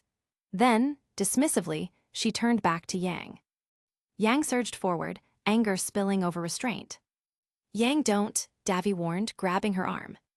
"Don't," she spat, spinning toward him, eyes blazing. "This is why we came here. I'm done waiting." Raven's voice cut through like cold steel. "Yang, listen to the stranger you dragged into my camp." The tribe murmured. Raven's smirk grew, savoring every inch of tension she had orchestrated. "He's not a stranger," Yang shot back, defiance lacing every word. "He knows me more than the person I came out of," Yang said, with a deadly smirk making Raven visibly angry before he put on her usual unimpressed look. "Really?" Raven's smile thinned. "Then you must trust him more than he trusts himself." Davy froze mid-step. Beneath the tension of the camp, beneath the chaos of Yang's fury and Raven's smirk, he felt it, the pulse. Faint, subtle, but undeniably familiar. A presence buried in distance, dust, and suffering. Two of them. One sharp, cold like a knife in ice. One hot, bristling like friction in fire. Yang didn't notice. She was too caught in the confrontation. But Raven did. Her eyes flicked toward Davy, narrowing with the awareness of a predator recognizing another predator sniffing danger. "You feel it too." Raven's voice was low, quiet, but deadly precise. Davy didn't answer. He couldn't. A tall, broad-shouldered tribesman stepped forward, slamming his weapon into the dirt. "That's close enough. Nobody approaches the chief without permission." Yang's fist cut through the air. "Boom." The tribesman flew backward, crashing through crates with a thundering impact. Dirt and splinters exploded into the air. The camp fell silent, watching the storm incarnate that was Yang Shni. Davy muttered, "Well, that escalated." Raven's unimpressed eyebrow lifted. "Temper, temper." Yang didn't stop. Another tribesman moved to intercept, but she smashed him aside, sending him flying into a supply tent. The canvas tore under the force, collapsing the side of the structure. Dust, splintered wood, and chaos erupted like a living thing. Then Yang stopped. Davy's breath caught. Raven smiled. Not a casual smile, but one of calculated cruelty and satisfaction. The destroyed tent revealed what had been hidden inside, a small, reinforced holding area. Dim lanterns illuminated two figures, sitting upright despite bruises and dirt, their posture stubborn, proud, and wary. The boy with messy green hair, magenta eyes alive with pain and defiance, looked up. Eden. Davy's chest tightened. The other, white hair tangled, clothes dirt-streaked, yet eyes sharp and aware, slowly lifted her head. Weiss Schnee. Yang's knees nearly buckled. "Weiss!" Her voice cracked, trembling under the weight of disbelief, relief, and fury. Weiss's own voice caught in response. "Yang." Davy stepped forward slowly. Memories of beacon and battles passed crashing through him in a tidal wave. Eden pushed himself to his knees, hands gripping the cage bars. Davy, no way. The tribe watched, frozen, as the storm they had tried to contain unleashed its full fury in emotion, power, and sheer presence. Raven's eyes glinted, calm, controlled, cruel. Surprise, she whispered. Yang's aura shattered like glass under pressure, the fire blazing hotter, faster, almost sentient in its intensity. Davy's hand flew instinctively to his sword. Eden's grip on the bars tightened until his knuckles whitened. Weiss's eyes shimmered with hope, anger, relief, and exhaustion all at once. The Branwen tribe had waited a long time for this moment. They would remember it forever. The Branwen tribe, midday. The sun glared mercilessly over the jagged cliffs of Anima, the heat baking the dust beneath Yang's boots as she stood at the heart of the Branwen tribe's camp. The midday light cast deep shadows under the crude tents and makeshift scaffolds, turning every corner into a patch of flickering darkness. Rusted cages, cracked stone, and battered weapon racks littered the area in a chaotic sprawl. The camp was alive with movement, bandits sharpening blades, carrying crates, laughing crudely, but all of it stilled the moment she stepped forward. Raven Branwen. Black-feathered cloak. Red cutting eyes. Presence like a blade pressed cold against the throat. Davy Blesk stood beside Yang, aura subtly humming around the imperial blade at his hip. Calm, steady, even here, even in front of her. Yang envied that control. Every breath she took felt like fire in her lungs. 17 years, Raven said, voice low and unimpressed. You finally show your face. Yang growled under her breath. Believe me, I wouldn't have if you didn't keep showing up in everyone else's business. Raven's gaze barely flickered. Isn't this what you wanted? Answers, then speak, I am listening. Bandits circled slowly around them, forming a loose ring of bodies and sharpened weapons. The air thickened with tension. Davy stepped slightly forward, his tone calm but edged. We're not here to start a war. You're in my camp, Raven answered. That alone is provocation. Yang's fists clenched tight. Ember Celica hummed at her wrists, ready to deploy. A single wrong move would set this place ablaze. A mocking laugh rose from one of the nearby bandits. A burly man with a jagged scar across his cheek shoved to the front, spear in hand. Look at her, he sneered. Talks big for someone who thinks she can mouth off to the chief. Yang's eyes snapped toward him. Say that again. Oh, did I hurt your feelings, little girl? He didn't finish. Yang lunged. Her fist shot forward with explosive force and slammed straight into his jaw. The bandit flew backward like a rag doll, soaring through the air, crashing through the nearest tent with a deafening crash that shook the ground beneath them. Canvas ripped, wooden beams snapped, dust billowed. The entire camp whipped their heads toward the destruction. Yang froze. Davy's eyes narrowed. Raven's expression shifted, just barely, but enough to show she hadn't expected that. Because the man did not crash into an empty tent. He crashed into a prison cell hidden beneath it. Bars twisted, chains rattled, dust rolled out in thick clouds. And when sunlight pierced through the collapsing canvas, two faces emerged. Two very familiar, very battered faces. Weiss Schnee. Eden Blazer. Both bound. Both exhausted. Both staring at Yang and Davy, with expressions that instantly flipped the entire world upside down. Weiss gasped, her hair a tangled mess, eyes wide with shock. Yang. Eden blinked twice, then cracked a half smile despite the bruises on his cheek. Well, that's one hell of an entrance. Yang's heart stopped. Davy inhaled sharply, anger briefly flashing in his eyes before it cooled like tempered steel. Raven didn't move. She simply watched. Like she'd been waiting for this. Weiss struggled against her restraints. Why, Yang, Davy, don't just stand there, she locked us up in here. She didn't lock me up, Eden corrected blandly. Her goons did, she was just supervising, apparently. Yang trembled from the inside out, shock, fury, guilt, all rolling together into a storm. You, she turned slowly toward Raven, you kidnapped them. Raven's expression remained unreadable.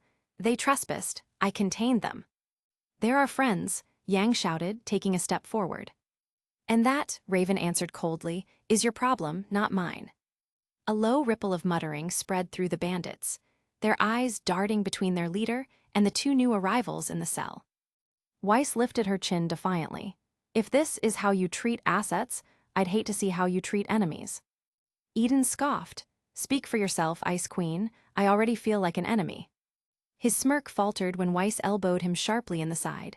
Do not call me that. Davy moved closer to Yang, voice steady in the escalating tension. We need to get them out. And we will, Yang said through clenched teeth. But the bandits clearly didn't appreciate being ignored. One snarled, snatching an axe from his belt.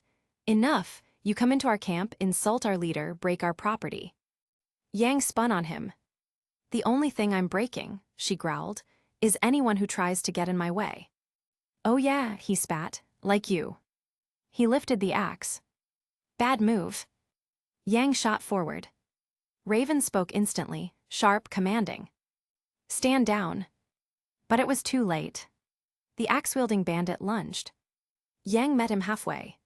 She grabbed his wrist, twisted, and slammed him into the ground with a bone-rattling crack that echoed through the camp. That was the spark. The entire tribe ignited. Get them! Bandits surged from every direction, weapons flashing in the brutal midday sun. Raven hissed, idiots, but even she couldn't stop the instant chaos. And then, the battlefield erupted. Dust exploded upward, as dozens of Branwen fighters rushed Yang and Davy from all sides like a tidal wave of metal and fury. Davy acted first. His aura burst outward in a controlled shockwave, the imperial blade sliding into his hand with a hiss of pure energy. Blue-white veins of light raced along the runes, the blade singing with power. A bandit lunged with a spear. Davy deflected it with a swift, elegant arc, redirecting the force straight back into his attacker's chest. The man flew backward into a weapon rack, collapsing it in a cloud of rust. Yang, meanwhile, became a meteor of fists and fire. Ember Celica deployed with a metallic snarl as she launched a blast-powered punch into the ground, propelling herself into the air. She slammed into 3 bandits at once, sending them rolling in different directions. The air filled with dust. Shouts. Metal clashing. Heat radiating off aura. Raven watched for a moment, just a moment, evaluating, calculating. Then she vanished in a flash of red-black feathers. Reappeared behind a bandit charging Yang. And cut his weapon in half with Omen. Not to save Yang. To maintain order, or what passed for order. You all fight like drunken wolves, Raven growled. You'll draw Grimm. But they were beyond reason. More surged in. Weiss, still partly bound, used her glyphs with precision even from the ground. She conjured a line of ice to trip 3 approaching bandits, then slammed her shoulder into the bars to create enough space for Eden to slip out. Eden burst free. The moment his boots hit the ground, his rollerblades ignited, sparking violently as dust pumped through them. He shot forward like a lightning bolt, flipping over a bandit and delivering a dust-charged kick square to his jaw. Been waiting to do that, Eden muttered.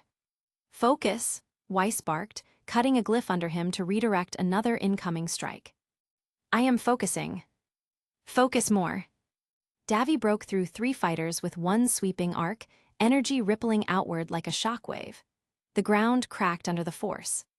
Yang planted a foot, spun, and fired a double blast from Ember Celica point-blank at a shield-bearing bandit, sending him crashing back into 2 tents.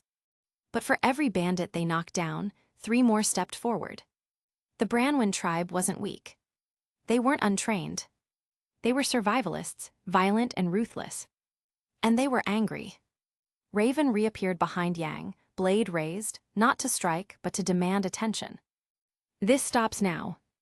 Yang didn't listen. She swung at the nearest bandit. Raven blocked her fist with Omen, the clash of aura sending a shockwave across the ground. Yang's eyes widened as Raven stared into her with cold, merciless intensity. Your aura, your anger will attract Grimm in minutes, Raven hissed.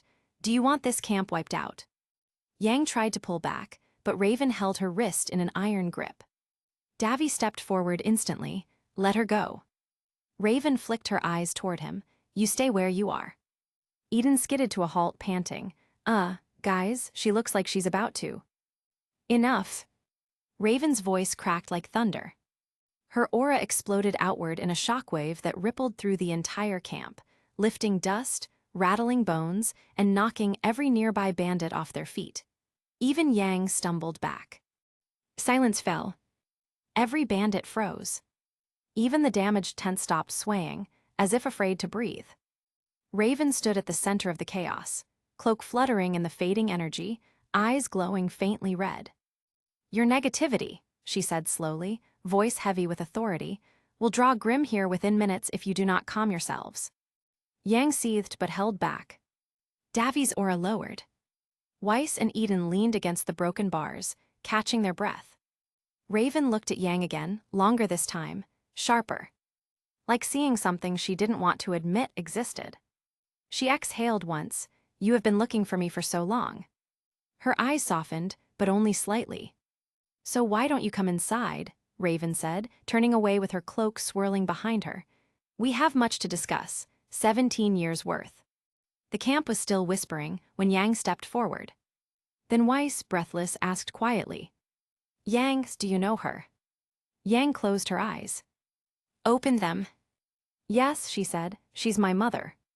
Gasps spread across the camp like wildfire, bandits staring in horror, disbelief, awe, fear. Eden blinked, processing. "Well," he muttered, "looks like I'm not the only one with complicated family problems." Weiss glanced sideways at him. "Quite." Yang swallowed hard, following Raven into the largest tent, Davi close behind, Weiss and Eden limping after them. BRNWN tribe, Raven's tent. The interior of Raven's tent smelled of earth and smoke, mingling with the faint, pungent tang of iron and old metal. Lanterns swung slightly from rough wooden hooks, their flames flickering against the woven fabric walls, sending shadows crawling like restless insects across the uneven floor. Beams of sunlight pierced the canvas in sharp angles, cutting through the hazy air thick with dust and heat, making the motes of floating debris glow like tiny, imprisoned stars. Outside, the wind screamed across the jagged cliffs, tugging at the fabric, rattling the stakes, and carrying with it the distant cries and clang of the Branwen tribe's midday bustle. Inside, however, the chaos outside seemed filtered, controlled, the air heavy with anticipation, as if the tent itself were holding its breath. Yang sat cross-legged on a worn mat, her posture rigid, muscles coiled like springs. Her green eyes, usually fiery and impulsive, darted between Raven's unmoving figure and the shadows in the corners of the tent, calculating, wary, and simmering with barely contained anger. Davi sat beside her, calm as ever, imperial blade resting across his lap, aura humming faintly in response to the tension that filled the room. His sharp, steady gaze followed every movement, every twitch of Raven's fingers, the faintest ripple in the lantern light, as if predicting the next move before it happened. Weiss, finally freed from her bindings, sat upright, elegant despite the grime and bruises, her icy blue eyes narrowed and alert, hands pressed into her lap to control the twitch of her aura. Eden leaned back against a rough post, smirking lazily at the tension in the room, yet every line of his posture betrayed readiness, his legs flexing slightly as if preparing to spring into action at any moment. Raven herself leaned back against a carved, low-backed chair, her long cloak sweeping the floor, dark feathers brushing against the dust. Her crimson eyes were sharp, cold, calculating, and yet contained the faintest trace of something unreadable, curiosity, amusement, warning. She swirled the dark liquid in her cup absent-mindedly, the sound of porcelain against itself, a subtle metronome in the otherwise tense silence. A Branwen tribe member, Vernal, the same one Yang had earlier sent flying through the prison cell, stood silently by the edge of the mat, hands folded, eyes wary, unwilling to meet anyone's gaze. When Raven's slight hand gesture sent Vernal to leave, the sound of her departing footsteps echoed and died away, leaving only the four young people and Raven in the half-light. Raven lifted her cup deliberately, swirling the warm liquid before taking a measured sip. "May I ask why you've come to see me?" Her words were smooth, measured, but laced with that sharp sarcasm that warned anyone who dared test her authority. She let the silence stretch after the question, letting it weigh down the room like a tangible thing. "And I assume you have questions," she continued, voice softening just enough to make the words feel like both a challenge and an observation. "I know what you're thinking, why I left, why I disappeared. but I assure you, there's more to it than a simple answer. Yang's jaw tightened. No, she snapped, her voice slicing through the fragile quiet. Every word hit like a hammer, and the room seemed to stiffen around it. I couldn't care less about your selfish decisions. Her fingers dug into her knees as she leaned forward slightly, the sharp green of her eyes locked onto Raven's face. I'm not here for your excuses, not for your theatrics. I'm here for answers. Raven's brow rose imperceptibly, a flicker of amusement crossing her otherwise stoic features. She let the cup hover just under her lips before setting it down, the quiet clink echoing in the high, warm tent. Then, she said, calm, measured, almost teasing, why are you here, Yang? Not for your motherly melodrama, I presume. Why really? Yang exhaled slowly, counting her points on her fingers as if to give gravity to each word. Dad, my father, he said your semblance. It's to create portals. Her tone rose slightly with each word, tension winding like a spring in her shoulders. You make portals for people you're connected to, family, blood, obligations. She glanced at the others briefly, daring them to interrupt. None did. You have one for me, and we all know why. Another for Dad, obvious. And one for Uncle Kuro, because he's your twin. The last words made Raven stiffen slightly, a subtle twitch in her lips betraying her irritation despite her carefully maintained composure. And, Raven asked, voice dripping with sarcasm, though her gaze sharpened slightly, clearly curious despite herself. And you want me to?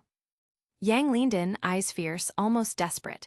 So, we need you to make a portal to Uncle Kuro. We need it now. Raven's hand twitched slightly, brushing the cup but not drinking. Her lips curled in a faint, derisive smirk. And why exactly would I do that? What makes you think I owe you that much? Because we need RWBY, Yang shot back, leaning forward, pressing the urgency of her mission into the conversation. And she's somewhere in Mistral. We can't just waste time searching blindly. We know Kuro is with her, unlike some people. Her glare sharpened, piercing. He wouldn't abandon his family. Raven's chest rose and fell slowly, her hand nudging the cup slightly as steam rose from the tea, curling into the already heavy, dust-laden air. You haven't even touched your tea, she said softly, a brittle attempt at calm authority, though her tone carried an almost imperceptible warning. It will get cold if you keep yelling at me. Eden scoffed, leaning back further against the post, arms crossed. We couldn't care less about the tea, Raven, he muttered, his voice lazily defiant but with a hint of tension. His magenta eyes flicked between Yang and Weiss, watching the storm brewing in the green-eyed girl's expression. Honestly, I don't even know why I'm surprised at this point. This is kind of normal for us, right? Weiss rolled her eyes slightly, though a faint smirk appeared at the corner of her lips. Eden, could you not make it worse? She said, lifting her own cup with delicate, deliberate precision, sipping carefully as if even this small act of defiance was a statement. Some of us at least appreciate proper etiquette, she added, her voice dripping with her usual icy superiority. Davy leaned forward slightly, his aura humming subtly as his fingers brushed the hilt of the imperial blade across his lap. Yang's right, he said calmly but firmly. This isn't about etiquette or tea. RWBY's life and possibly more is on the line. We need to act. Raven's crimson eyes flicked to Davy. For a brief moment, her expression softened, not enough to be comfortable, but enough to suggest she considered his words. There's always more to consider than what you see, young huntsman, she said quietly, her voice carrying the weight of experience and hidden truths. You rush in with conviction, assuming you know the whole picture, yet you see only fragments. Yang's hands clenched into fists at her knees. Then show us the picture, she hissed, voice low but cutting, dangerous. Or step aside. We're not leaving until RWBY is safe. Weiss's eyes softened fractionally, seeing Yang's fire mirrored in Davy's calm determination and even in Eden's chaotic energy. She set down her cup carefully. Yang's right, she said quietly, voice steady. You won't stop us from acting, not if it's her life on the line. Eden cracked a sly grin. See, finally someone says it. He leaned forward, rolling his shoulders slightly.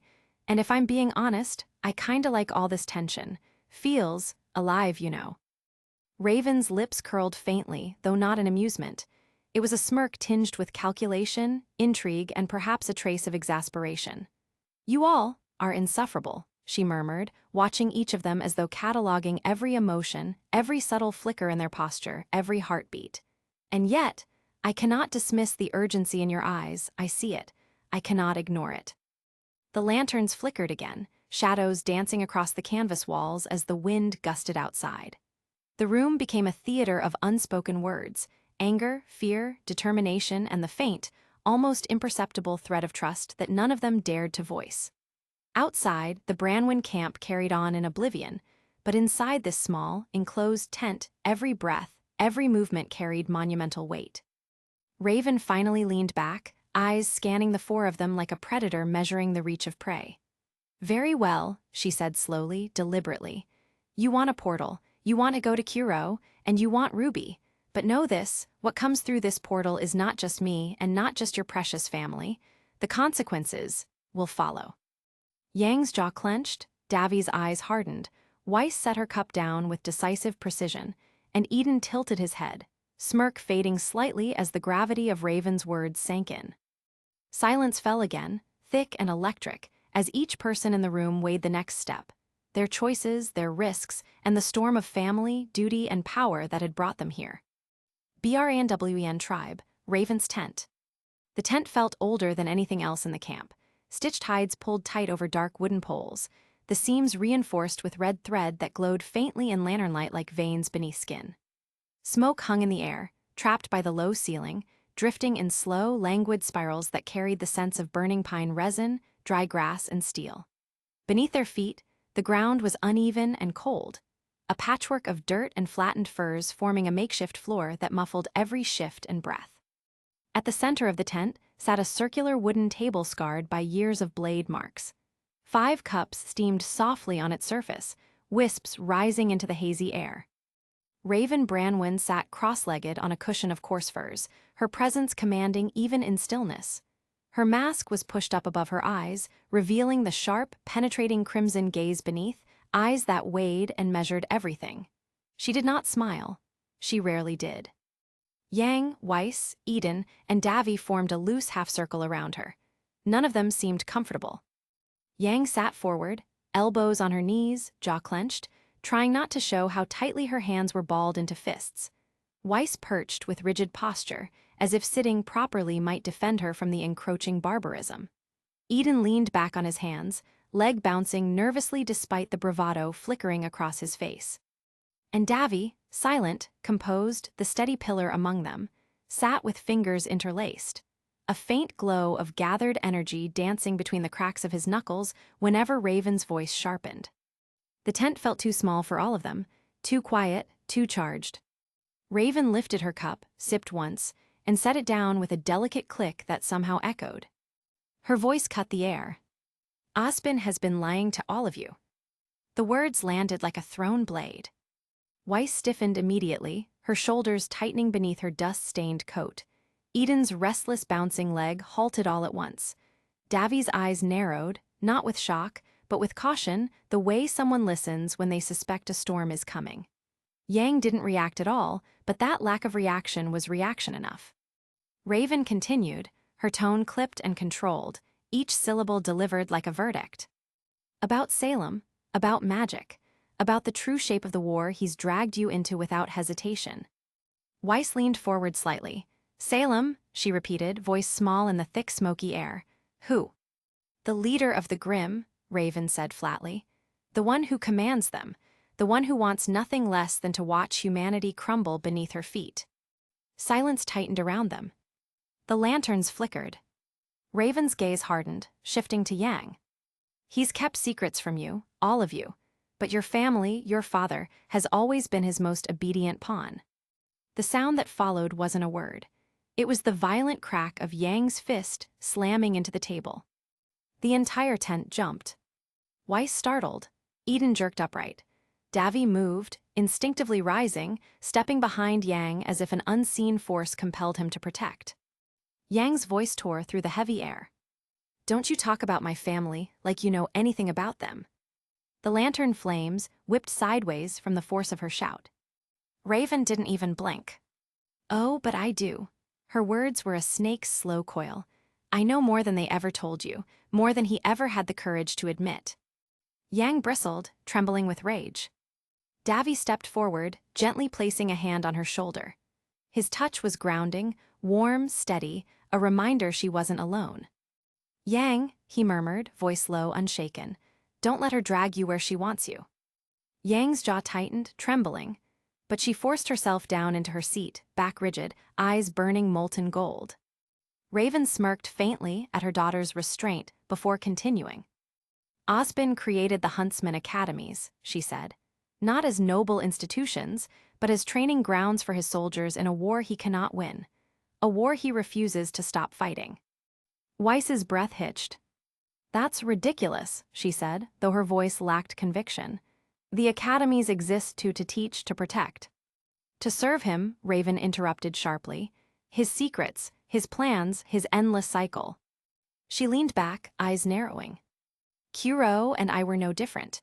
We became huntsmen to eliminate obstacles, not Grimm, not bandits, but huntsmen who interfered with the tribe." Eden blinked hard. "You killed huntsmen." "We did what we had to," Raven said coldly, "until your uncle decided his conscience was worth more than his family." Her voice dipped into acidic sarcasm. "So tell me, who really abandoned who?" Yang's reply cracked like lightning. "You did." Raven's nostrils flared. For the first time, a ghost of genuine irritation flickered in her expression. She continued anyway. "Osbin took interest in our team years ago, told us everything, forced power upon us in exchange for our silence. Magic, children, magic older than anything on Remnant, and he'll do the same to you if he hasn't started already." Weiss scoffed, chin lifting defiantly. "Magic doesn't exist. There's dust and aura and semblances, but magic is a fairy tale." Eden rubbed his arms. "I mean, after everything we've seen, I'm not saying she's right, but I can't say she's wrong either." Davi's eyes lowered. "Some parts align with things we've witnessed," he admitted, "more than most people ever will." Weiss shot them both a betrayed look. "You can't be serious." Raven's lips curled into a slow, dangerous smile. "Oh, I'm very serious. Let me show you." She stood, her aura briefly rippling the fabric walls of the tent. "Come outside."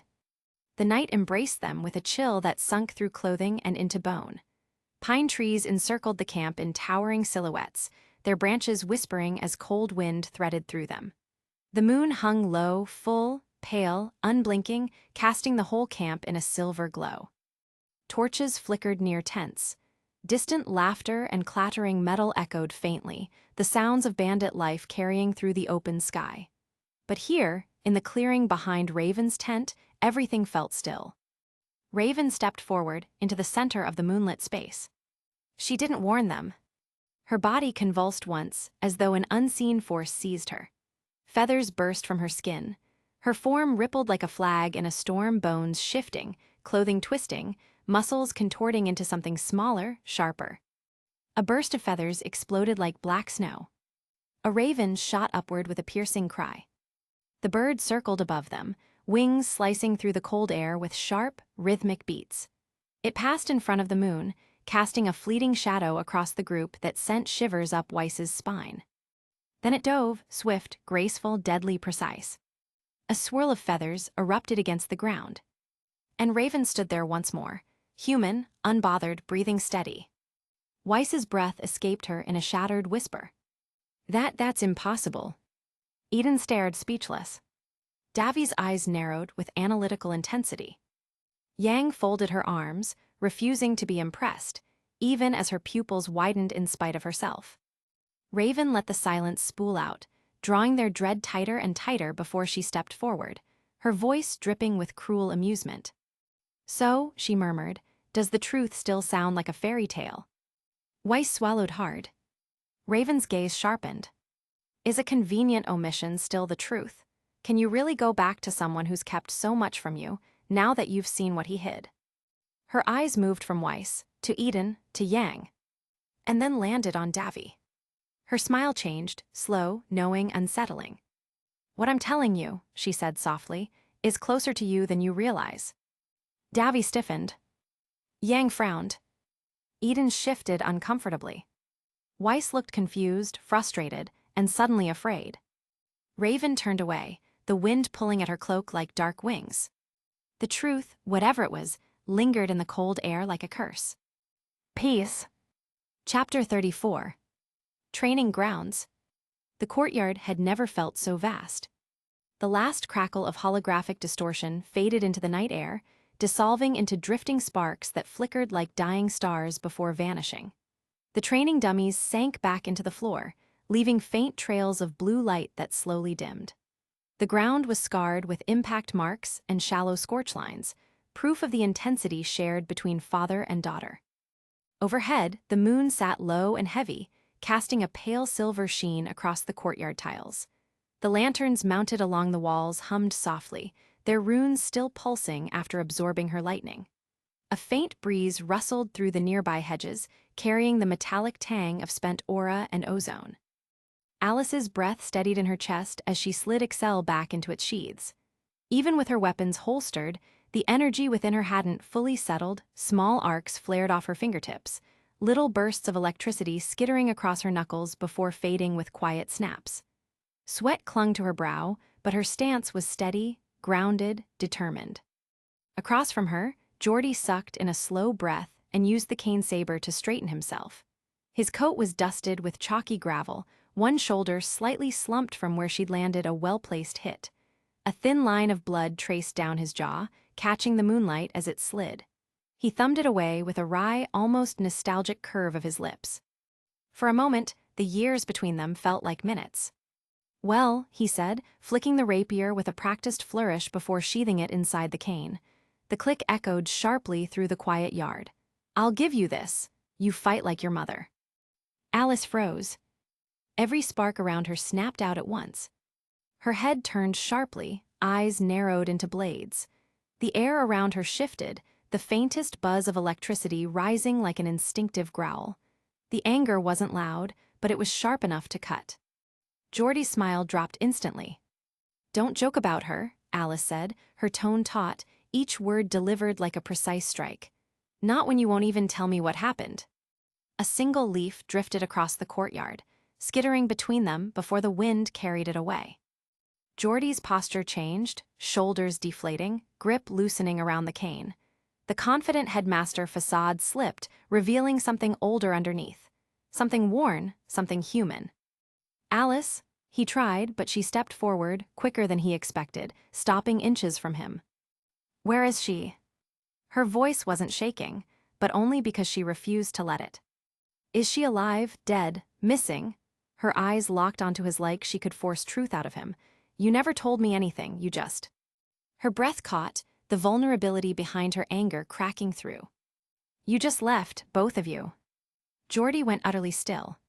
For a long moment, the entire world felt stuck in a held breath. The lanterns hummed. The wind shifted. Somewhere distant, a night bird called, a lonely sound that only made the silence in the courtyard sharper. When he finally spoke, his voice was stripped bare. "I have a lot to tell you," he whispered. "More than I ever wanted to, more than you should have ever had to carry." Alice didn't move, didn't blink. Her aura flickered around her like a warning or maybe a shield. Geordie exhaled slowly.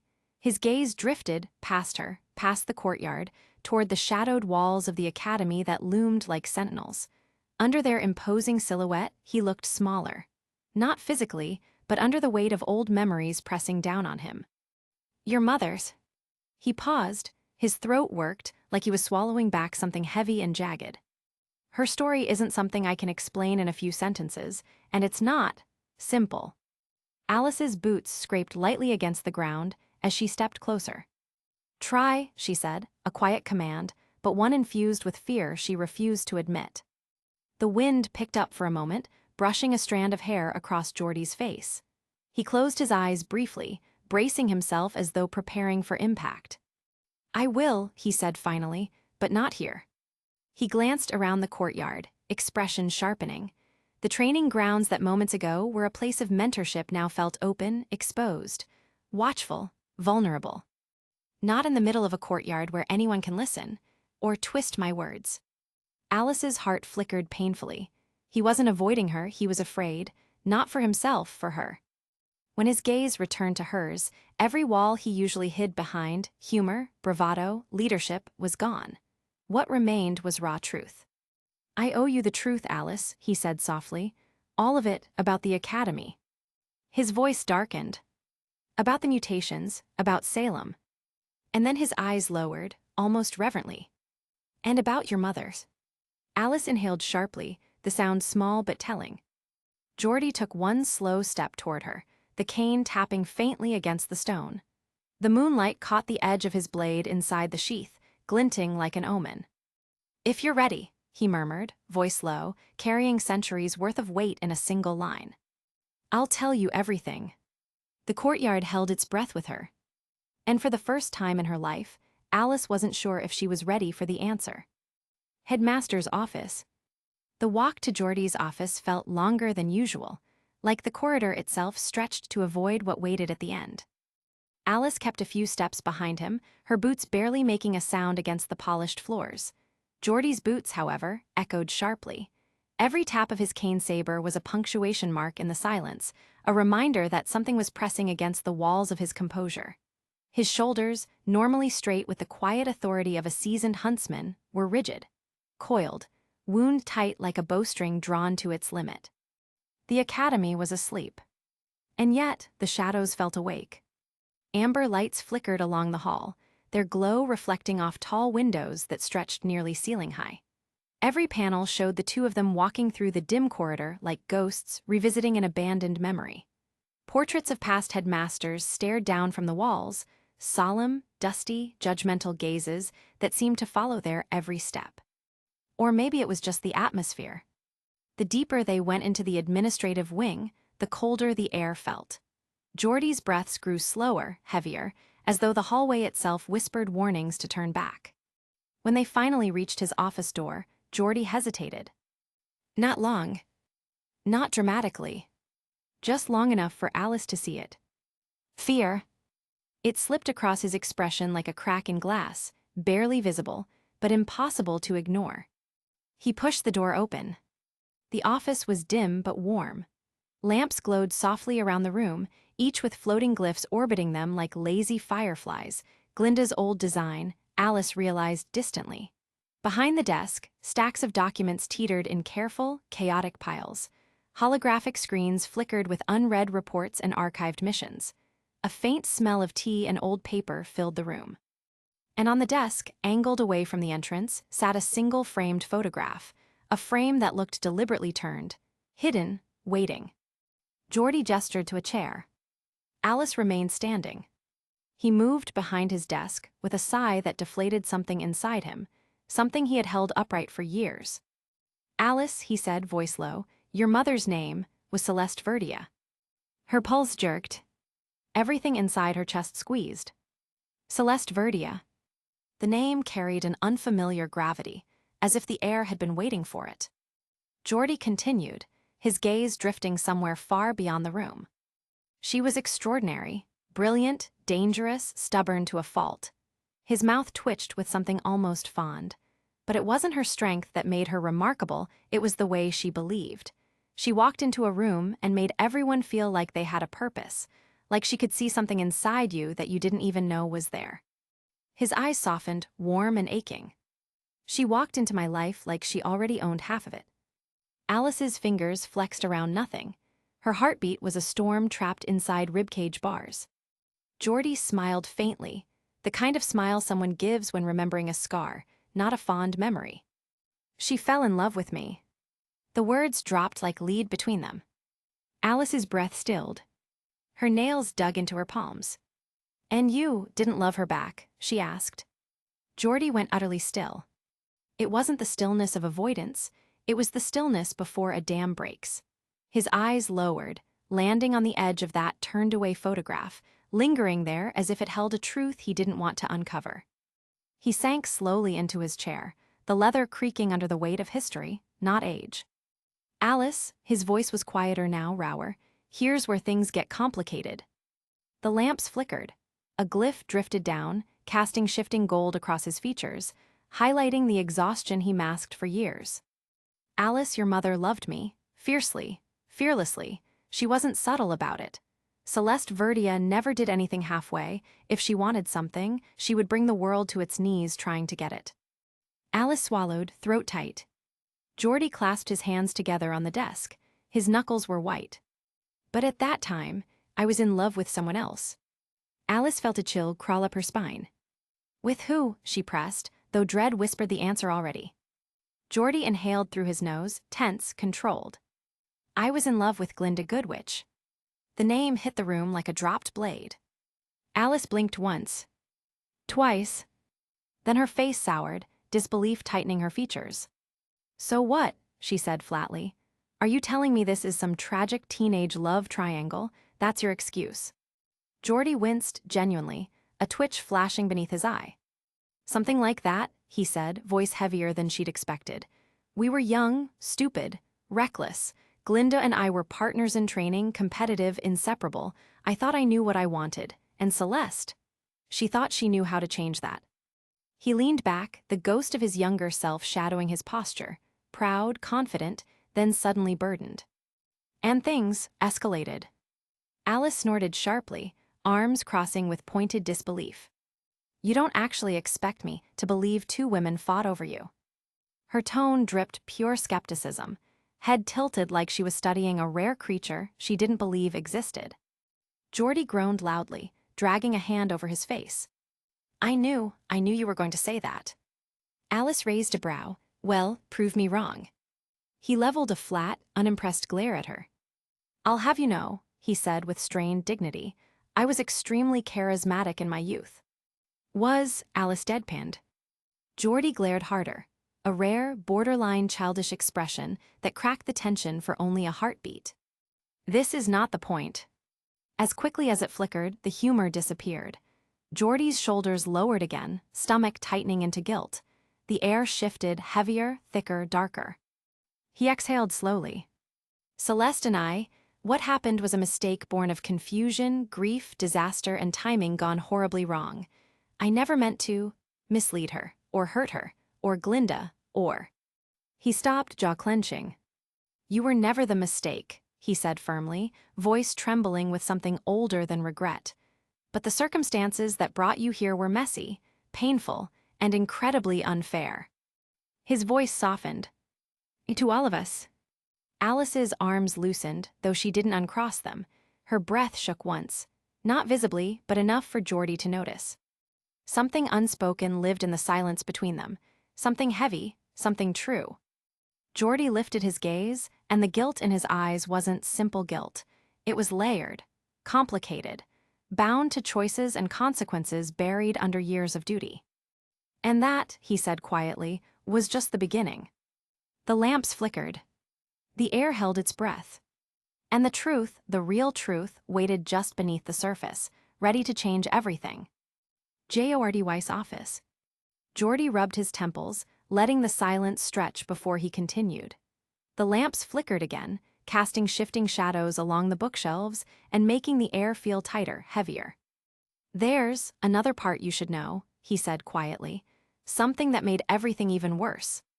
Alice stayed perfectly still, golden eyes fixed on him like a blade waiting to strike.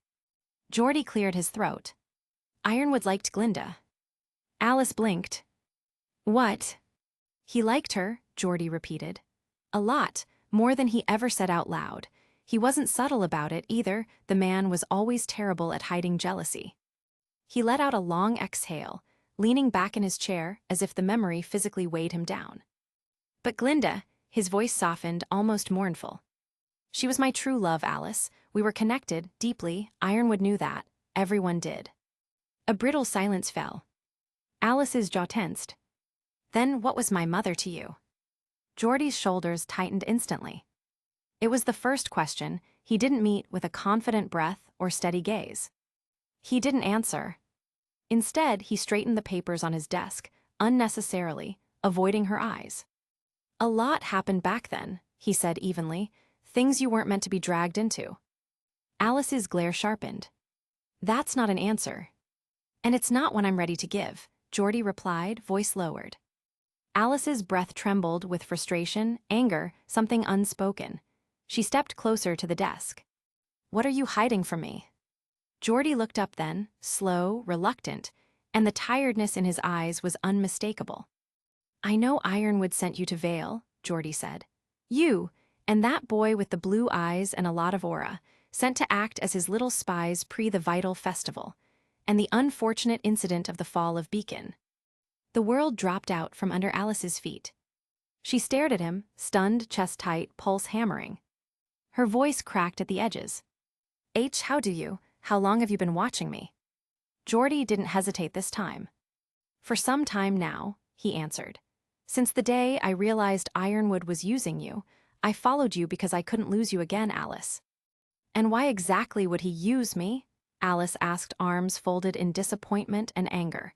Because, Geordie said before pausing, as much as I hate to admit it, he's trying to get to me, and he'll do it with any means necessary, Geordie said. Even if it means breaking a family, Geordie said softly, as if it has happened before. Well, I doubt that because we aren't exactly family, Alice said ruthlessly, making Geordie have a face of shock and utter hurt. And you said he wants to vary to you, so what am I to you? Alice asked with a pause. Am I some loose end you need to tie up? Alice asked sarcastically. No, Alice, don't. But he was abruptly caught off by Alice once more. Is that also what my mother was to you? Alice said, causing Geordie to stand up and face her. Alice, listen.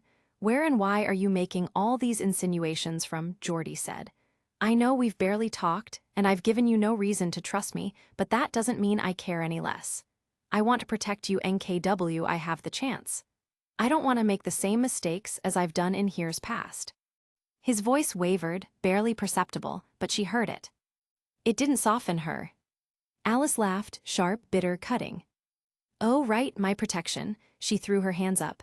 Is that what we're calling it now? Alice. No, she stepped forward, eyes burning. Tell me, was it really for my protection? Or was it because you can't stand Ironwood winning some ego-fueled pissing match with you? Geordie froze. Just for a second, but enough. Alice saw it. And she knew she was right. The silence between them thickened like smoke. Geordie's face shifted, guilt, frustration, something like fear flickering beneath the surface. Alice, he said, voice careful, you don't understand what Ironwood is capable of. I understand enough, she snapped. Her hands trembled at her sides. Anger, confusion, and something that felt dangerously like betrayal brewing in her chest. Geordie stood slowly, placing both palms flat on the desk. I did what I did to protect you, he said firmly. Alice turned away, jaw clenched. And I'll decide what that means, she whispered. The tension hadn't broken.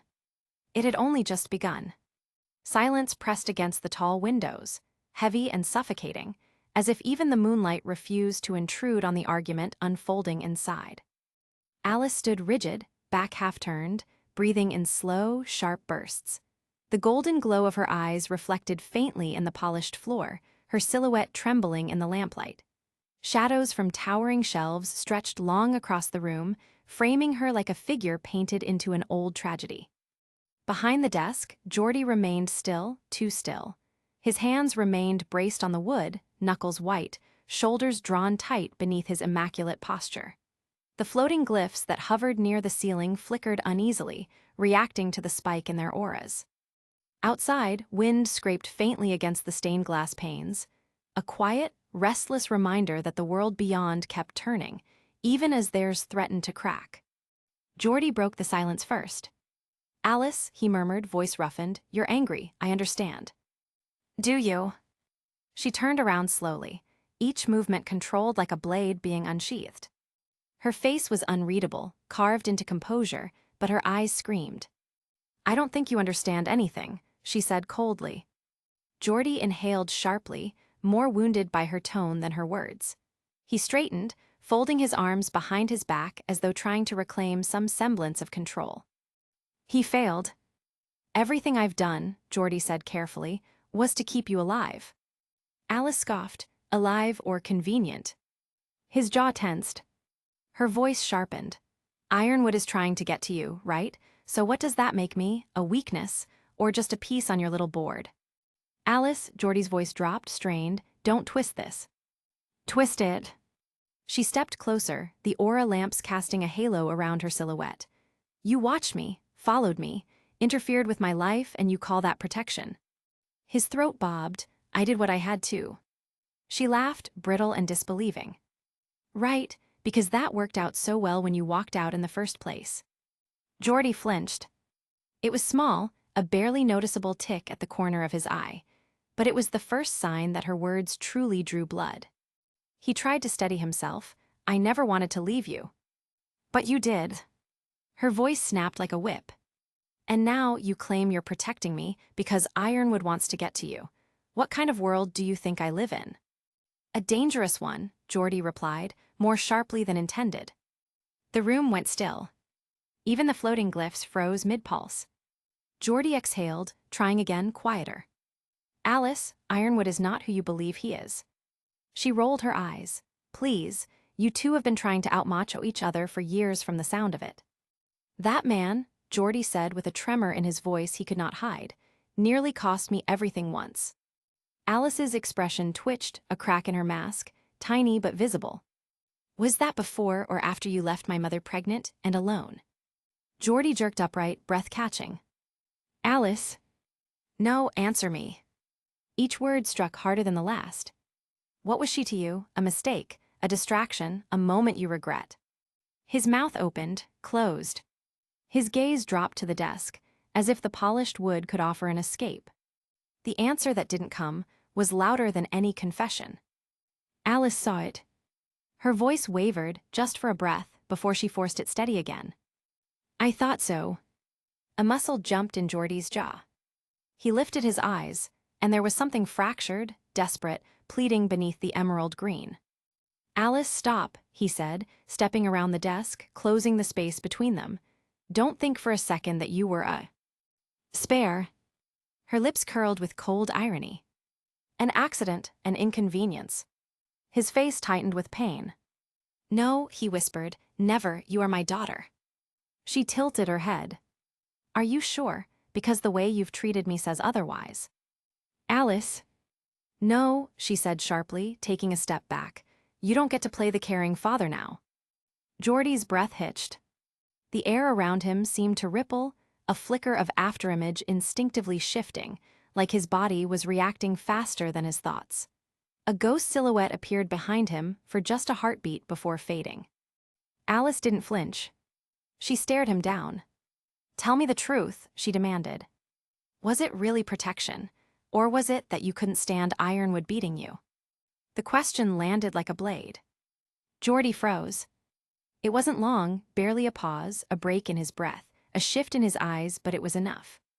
Alice exhaled through her teeth, a sound both triumphant and devastated. I knew it.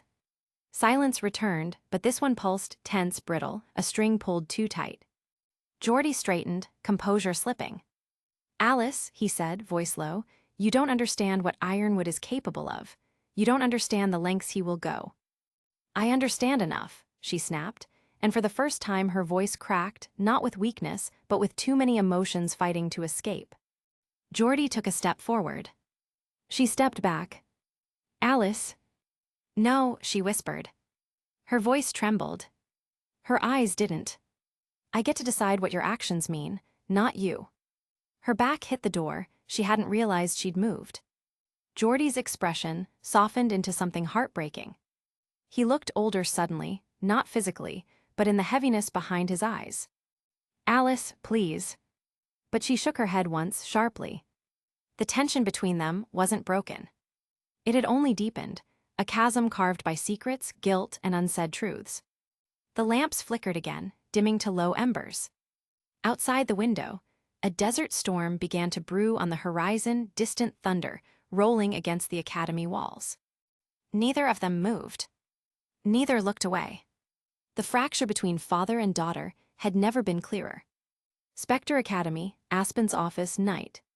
The office was quiet, a sanctuary of stillness amid the storm raging outside. The faint, warm glow of a single desk lamp painted the room in muted amber, casting long, soft shadows across the shelves lined with ancient tomes, scrolls bound in worn leather, and artifacts that whispered of centuries of study. The polished wood smelled faintly of cedar and thyme, mingling with the sharp tang of ink and the subtle musk of old parchment.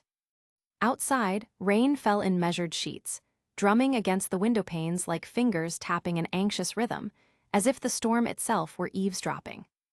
Kale's footsteps echoed lightly on the hardwood floor as he entered, deliberate but cautious, each step drawing him closer to the man he both respected and feared. Aspen stood near his desk, a pillar of composed authority. His posture was immaculate, shoulders straight, head held high, but the slightest tension in the curve of his spine and the way his fingers absently rubbed a small green pin on his lapel betrayed the weight of the thoughts he carried. It was subtle, almost imperceptible, but Kale noticed, as he always did. "Kale," Aspen said, his voice calm, measured, each syllable deliberate, yet beneath the surface of his usual control lingered a rare warmth, like sunlight pressed through heavy clouds. "I wanted a moment alone with you." Kale inclined his head, amber eyes glinting in the dim light. Curiosity sharpened his features, a subtle flicker of anticipation passing through the guarded vigilance that defined him. "Didn't expect a private audience tonight. Thought you'd be buried in reports." Aspen's lips curled into the smallest of smiles, almost imperceptible but meaningful. "Reports can wait," he said, gesturing toward the chair opposite his desk. "Some things are better discussed in person." The calm of his voice belied the gravity beneath it. Kale lowered himself into the chair, though the tension in his shoulders didn't ease. Every instinct in him was alert, watching, weighing. Aspen resumed his habitual motion, turning the green pin slowly between his fingers. "I watched you during the sparring session," he said, voice steady, words deliberate. "Your style? It's precise, adaptable, fluid. You anticipate, redirect, exploit openings. You move with intent, Kale. It's rare to witness someone with such instinct and control in their movements." Kale allowed a small, self-satisfied smirk to tug at the corner of his mouth, though he didn't relax. "So, you're saying I didn't embarrass myself?" Aspen's gaze softened, but it never wavered from Kale's face. "No, Kale, you fought exceptionally well." He leaned forward slightly, hands resting on the desk, the pin still turning between his fingers like a quiet heartbeat. "But that is exactly why I wanted to speak with you. You could be so much more. Your talent, it's restrained, limited, and I know why." Kale frowned, the sharp angles of his jaw tightening. "Limited? How?" "You came to Spectre Academy with Alice," Aspen said carefully, voice deliberate, measured. "I understand that. You may feel conflicted about whether to stay full-time here, whether your path lies with her or with the Academy. That conflict, it's understandable. It's human. But it's also the reason you're not using your semblance to its fullest potential. You're holding yourself back, Kale." Kale's amber eyes darkened, a flicker of frustration crossing his features. "I'm aware of that." Aspen's voice grew firmer, though it retained a thread of encouragement that made the words almost heavy with expectation. "Aware, but not acting. Vector Break is not merely a defensive tool, nor is it just a weapon. It bends force, redirects energy, manipulates momentum in ways most can only dream of. And yet, I saw restraint. Caution disguised as control, fear masquerading as discipline. It's understandable, but it doesn't have to define you."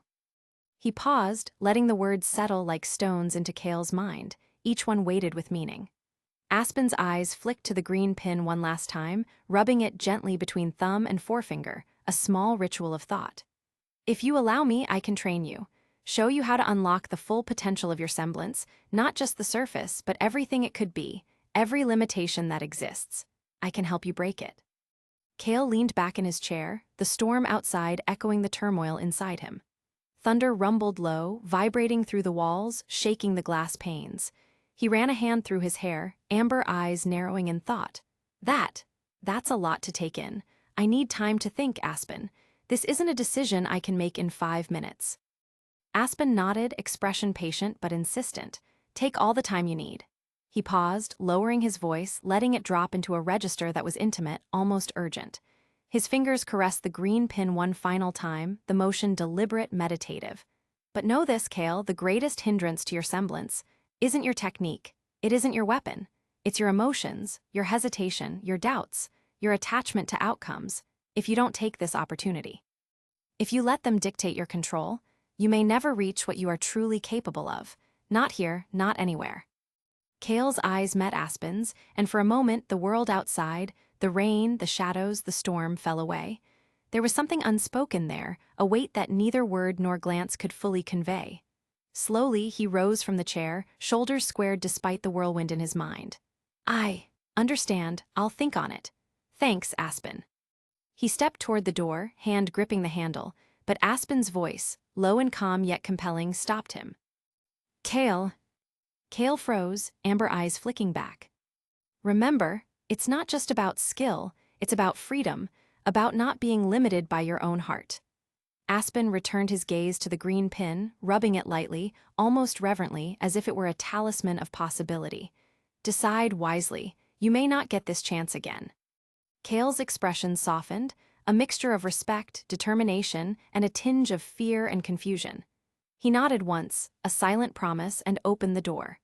The hallway beyond was dim, shadowed, the rain now striking harder, a syncopated echo of the tension Aspen had left behind. The lamplight caught him as he moved, fleeting, transient. Aspen remained behind his desk, motionless, save for the subtle spin of the green pin between his fingers. The office was silent once more, filled with the lingering scent of wood and parchment, the faint crackle of distant lightning illuminating the shelves, and the weight of a decision yet to be made. Spectre Academy, hallway's night. The sky above Spectre Academy still clung to the last bruised streaks of dusk, a violet-orange smear sinking behind the academy's towering rooftops. The long, open corridors hummed with the awakening glow of aura-powered lamps. Each one flickered, then warmed, spilling cool silver light along the stone pathways. The air held the chill of oncoming night, stirring loose leaves across the training courts and pushing a faint trail of metallic dust through the halls. Kale Vayres walked with his shoulders slightly hunched, hands buried deep in his jacket pockets. His steps were slow, uneven, dragging under the weight of thoughts he wasn't ready to unpack. Aspen's words, his own hesitation. The sparring session he'd forced himself through until his muscles shook with stubbornness instead of progress. He exhaled through his nose. Stop thinking about it. But that was exactly when the universe decided to throw something else at him. The door to Jordy Vayres' office slammed open with a force that echoed sharply through the stone hall. Alice stormed out. Not walked. Not marched. Stormed. Her boots clicked against the polished floor in fast, furious snaps, each one echoing down the hallway like the bite of a weapon drawn too quickly. Her eyes were burning, bright, storm gray, rimmed with unshed anger. Her shoulders were pulled tight, posture set in that perfect combat-ready line she used whenever she was seconds away from exploding. Kale froze mid-step. Oh damn, she's furious. Hey, he called out, using the tone he always used when he knew he was about to get hit for speaking. What's got you looking like you're ready to murder the next person who breathes wrong? A beat. Then, because he couldn't help himself. Looks like you woke up on the wrong side of Daddy's expectations. Alice didn't even look at him. She brushed past like he was a stray air current, insignificant, irrelevant, not worth the energy of an eye roll. Kale blinked.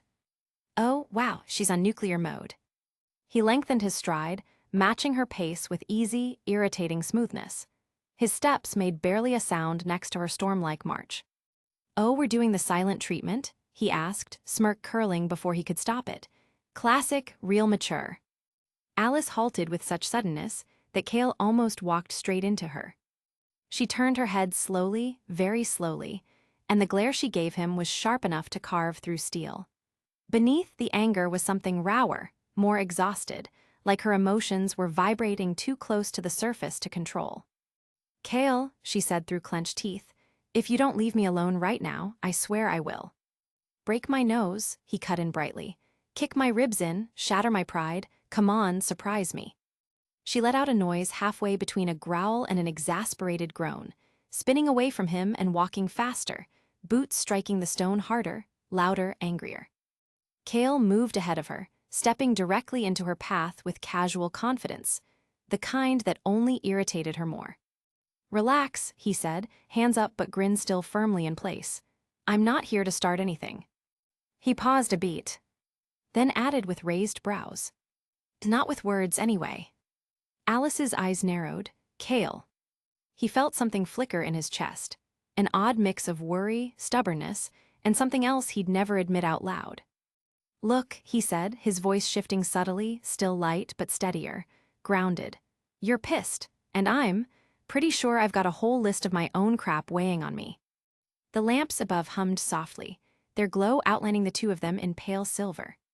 Kale jerked his chin toward the training platforms at the end of the hall, where the aura barriers cast shimmering waves of cyan light onto the walls. So how about we skip the yelling and go straight to the part where we hit each other until we feel better? Alice inhaled sharply. Her glare faltered, just barely, a single crack in the wall she'd built around herself. Her shoulders dropped half an inch, tension shifting into something sharper, more focused. Less wounded, more weaponized. A sparring match, she muttered. Yeah, Kale shrugged. We both obviously need to get something out of our system. For a moment, neither spoke. The hallway felt still, suspended, waiting for her decision. Then Alice brushed past him, her chin high, her footsteps no longer frantic, but charged, controlled fury mixed with challenge. Try not to cry when I wipe the floor with you. Kale grinned, falling easily into step beside her. No promises. The two walked toward the training grounds, side by side, but miles apart in their thoughts, their emotions colliding in unspoken tension. The night air cooled around them, the lights shimmered overhead, and the aura fields thrummed like distant thunder. Two storms. Walking willingly toward collision. Training grounds night. The moon hung low over the training grounds, a bruised silver coin stabbed into the sky. Its light pooled in the shallow grooves of cracked stone, sliding across rune-etched tiles that had seen 1,000 stumbles and 100 triumphs. Mist clung to the edges of the arena like an audience shrouded in gauze. Each step across the floor sent pale tendrils, writhing before they melted back into the cold air. Somewhere beyond the walls, the bell tower sighed and the distant hum of the Academy's aura lamps kept time with the night. The smell of ozone, sharp, metallic, and the copper tang of sweat braided with the earthy scent of damp stone. It felt alive, like the place itself was holding its breath. Kale stood at the far end of that hollow, a statue that had learned to move. Halcyon rested at his side, twin blades sleeping in their folded form. He was every bit the predator the moonlight promised, coiled, patient, amber eyes reflecting little flecks of light like caged flames. His aura, when it whispered to life, ran along his veins in fine orange threads, vector break waiting behind a smile. The Academy's night air seemed to kiss the back of his neck, and he breathed it in slow, deliberate, savoring how the silence braced him. Across the courtyard, Alice planted her feet. She was the opposite of stillness, coppery hair loose and vulnerable to the wind, blue blades humming against her thighs as Excel translated from twin blades into slender katanas. Her eyes were bright with a focused kind of hunger, less for victory than for the feeling of being pushed to the edge, the sort of learning that left you raw and better. Every breath she took drew the moonlight through her like a lens, every exhale made the mist swirl. I hope you're ready, she said, and it wasn't a question so much as a promise. There was excitement threaded through her restraint, electric, tangible. Kale's smirk settled into place like a weapon. Trust me, he said. I've been looking forward to this. His voice was easy, low, an invitation and a warning. The orange stains of his aura threaded along his fingers, restless. He rocked forward a hair's breadth, the movement a prelude. They closed the distance with the same thought. Test, probe, measure. Steel kissed steel, a chorus of shrieks and sparks that scattered like fireflies into the mist. For the first few breaths, they traded like two practitioners of the same language, touches polite and deliberate, probing for grammar and rhythm. These opening exchanges were small conversations, a deflection here, a feint there. Each blow left a bruise of meaning. Alice's semblance unfurled bright and immediate. 3 copies of her blinked into existence, same grin, same tilt of hip, then another 3 like the next stanza of a poem. 6 Alices now, circling, folding and unfolding like origami blades. They moved with mechanical poetry. One pressured the center, another struck from above, another slipped low to bait a reaction. The clones weren't merely distractions. They formed strategies around the real Alice, each one a stepping stone in a pattern that demanded reading. Kale watched the pattern, the rhythm of weight, the timing of breath, and his eyes narrowed with the satisfaction of a mind finding a code. He leaned into vector break like a second skin. The orange aura wasn't a flashy roar so much as a thread he could pluck to bend the world. A sword's arc, a lunge's momentum, the angle a blade would take 2 heartbeats from now. He reached out and with the smallest motion, nudged 3 blades off course mid-flight. a perfectly timed twist, and two katanas clashed uselessly together. A third shuddered out of rhythm and hit stone. The sound, a metallic gasp, hung in the air. Alice's expression flickered. Surprise flared first, sharp and bright, quickly braided into respect. "How?" she started, but Kale's teasing grin cut through any need for explanation. "Just a demonstration," he said, stepping back an inch as if giving her room to breathe and think. "Your copies are obedient. Patterns are predictable." It was not condescension, there was gravity in his compliment. He liked that she didn't hide the thrill. He liked that she admitted it.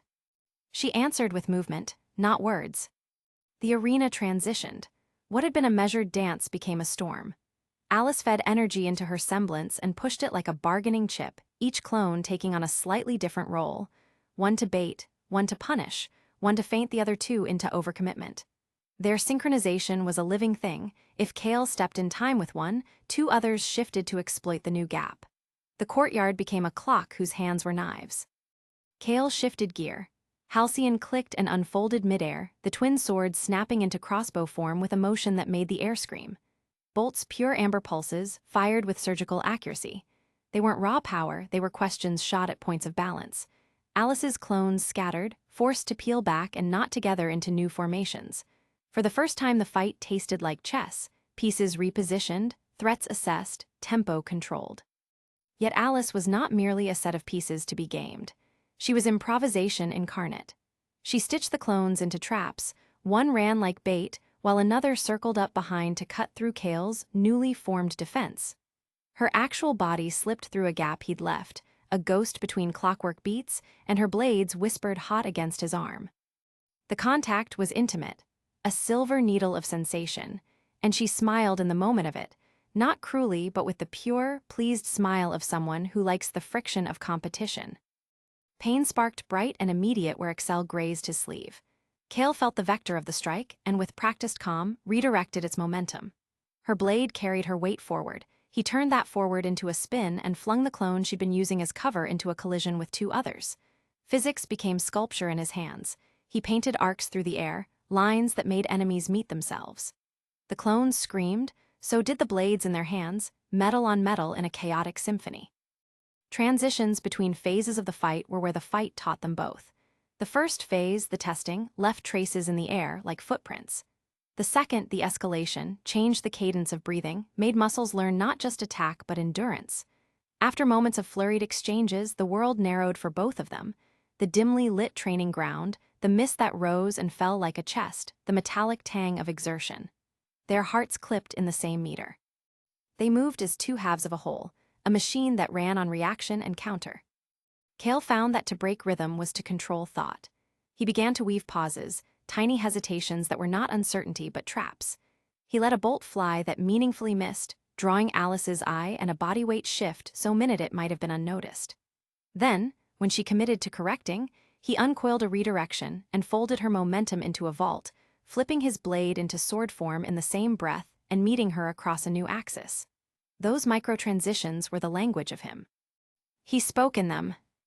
Alice tasted it like the tang of possibility. Every time she thought she'd mapped him, Kale rearranged the room. Corridors of attack became dead ends. Openings were illusions. It made her push further. She leaned her mind into her semblance and demanded more clones, more unpredictable behavior, a convolution of feints layered into feints until patterns were fractals. Her clones started to improvise on the fly, changing grip, faking the fall of a sword, dragging Kale into a web of small commitments. And Kale, for his part, didn't let himself be trapped by spectacle. He let the night be a mirror to the fight. The mist would gather when energy built. It would funnel when they moved fast. He used the echoes, the way sound bounced off the academy walls, to predict the timing of strikes from beyond sight. When a clone lunged from his blind spot, Kale didn't simply react, he harvested the motion. He redirected its trajectory into another clone's path. He turned a fence into a trap, and then turned the trap into a question shot across the courtyard. At one point, the fight slowed into an intimate stretch of seconds that felt like the space between two heartbeats. Alice and Kale locked blades, the force between them hummed like a wire under tension. Up close, Kale could see the slight quiver at the corner of Alice's eyes, the adrenaline ache, the hunger for pressure. He tasted her focus, and it felt sweet. For a heartbeat longer than strictly necessary, they didn't move. It was where barbs and banter would have lived, where words could be traded like blows, but both of them were too busy listening. The silence spoke. Respect, curiosity, the unspoken question of how far either would go. Then the rhythm broke. Alice exploded outward, a tornado of blue steel and light, clones raining down like hail. Cale let the vortex gather and then threw it back. He extended vector break not just to redirect swords but to cheat momentum itself. An airborne clone, hurled as if by a catapult, turned mid-flight and came back like a boomerang, smashing into another. The courtyard lit up where arcs crossed, sparks like captured stars. Dust rose in columns. The scene looked, for a beat, like a painter had thrown everything at the canvas to see what stuck. Exhaustion began to seep into the edges of their movements, microlags, breath that came out harsher, shoulders that trembled. Yet in that fatigue there was a new clarity. Every wound, every bruise was a ledger of lessons. They were learning faster now than any class could teach, and the sense was intoxicating. Each strike that connected was a note in a conversation neither of them wanted to end. Cale's attacks, precise and economical, started to lace with something like warmth. He found himself smiling more often between blows, an honest, unguarded thing. Alice, who'd started the night eager and sharpened, found a patience she hadn't known she had. Her clones began to emulate a kind of defensive choreography, throwing up shields, drawing counters, baiting him into committing resources so she could exploit what was left. The final minutes of their duel were less a crescendo than a slow, mutual acknowledgement. They traded blows until each could feel the other's exhaustion like weather fronts meeting. Inevitable, charged. The clones shimmered and dissolved at Alice's will, their energy folding back into her like sheets of paper being stacked. Halcyon retracted with a sound like a contented beast settling. The mist that had rolled between them finally relaxed and rolled away as if to give them room. They stood a few paces apart, blades nesting quietly in their hands, chests heaving. The moon glittered cold and indifferent, casting their long shadows across the stone like twin ghosts. For a long beat there was nothing but the whisper of breath and the settling of disturbed dust. "Stalemate," Alice said at last, and the word was a small, pleased weapon, soft, satisfied. Cale laughed, a low sound that loosened something in both of them. "Stalemate it is, for now." They sheathed their weapons with slow, deliberate motions, the metal clicking like punctuation. Around them the academy exhaled, the mist receding, the lights dimming as the night reclaimed its quiet. In the stillness that remained, they felt something like kinship settle into place. Not romantic, not entirely spoken, but a professional intimacy made of shared clashes and mirrored strategies. The fight had been an argument with steel, a test with 100 sentences. They had both argued and listened, and in that listening they'd found a mirror. As they walked off the grounds, side by side, shoulders close enough to brush, the moon caught the nicked edges of their blades and made them look like a pair of promises. The training grounds fell behind them, a place that would remember the night. 6 clones that had collided midair, an orange aura that had bent momentum like a sculptor, and 2 fighters who had, by the end of it, learned not just each other's moves, but the tempo of each other's hearts. But neither Cale nor Alice noticed the shadows lingering at the edge of the training grounds. 2 figures, familiar yet cloaked in distance, observing the duel with quiet intensity. The moonlight barely caught their outlines, but the air seemed to bend subtly around them, charged with a sense of quiet calculation. "They truly have remarkable potential," said Geordie, his voice calm but carrying the weight of a man who had seen countless prodigies rise and fall. His eyes, sharp and measuring, followed the last flicker of orange and blue energy fading into the mist. Aspen's lips curved into a faint, knowing smirk, a glint of something personal flashing in his eyes. "Let's hope we can entice them to stay here, on a more permanent basis," he said, his tone teasing but with an undertone of strategy and manipulation.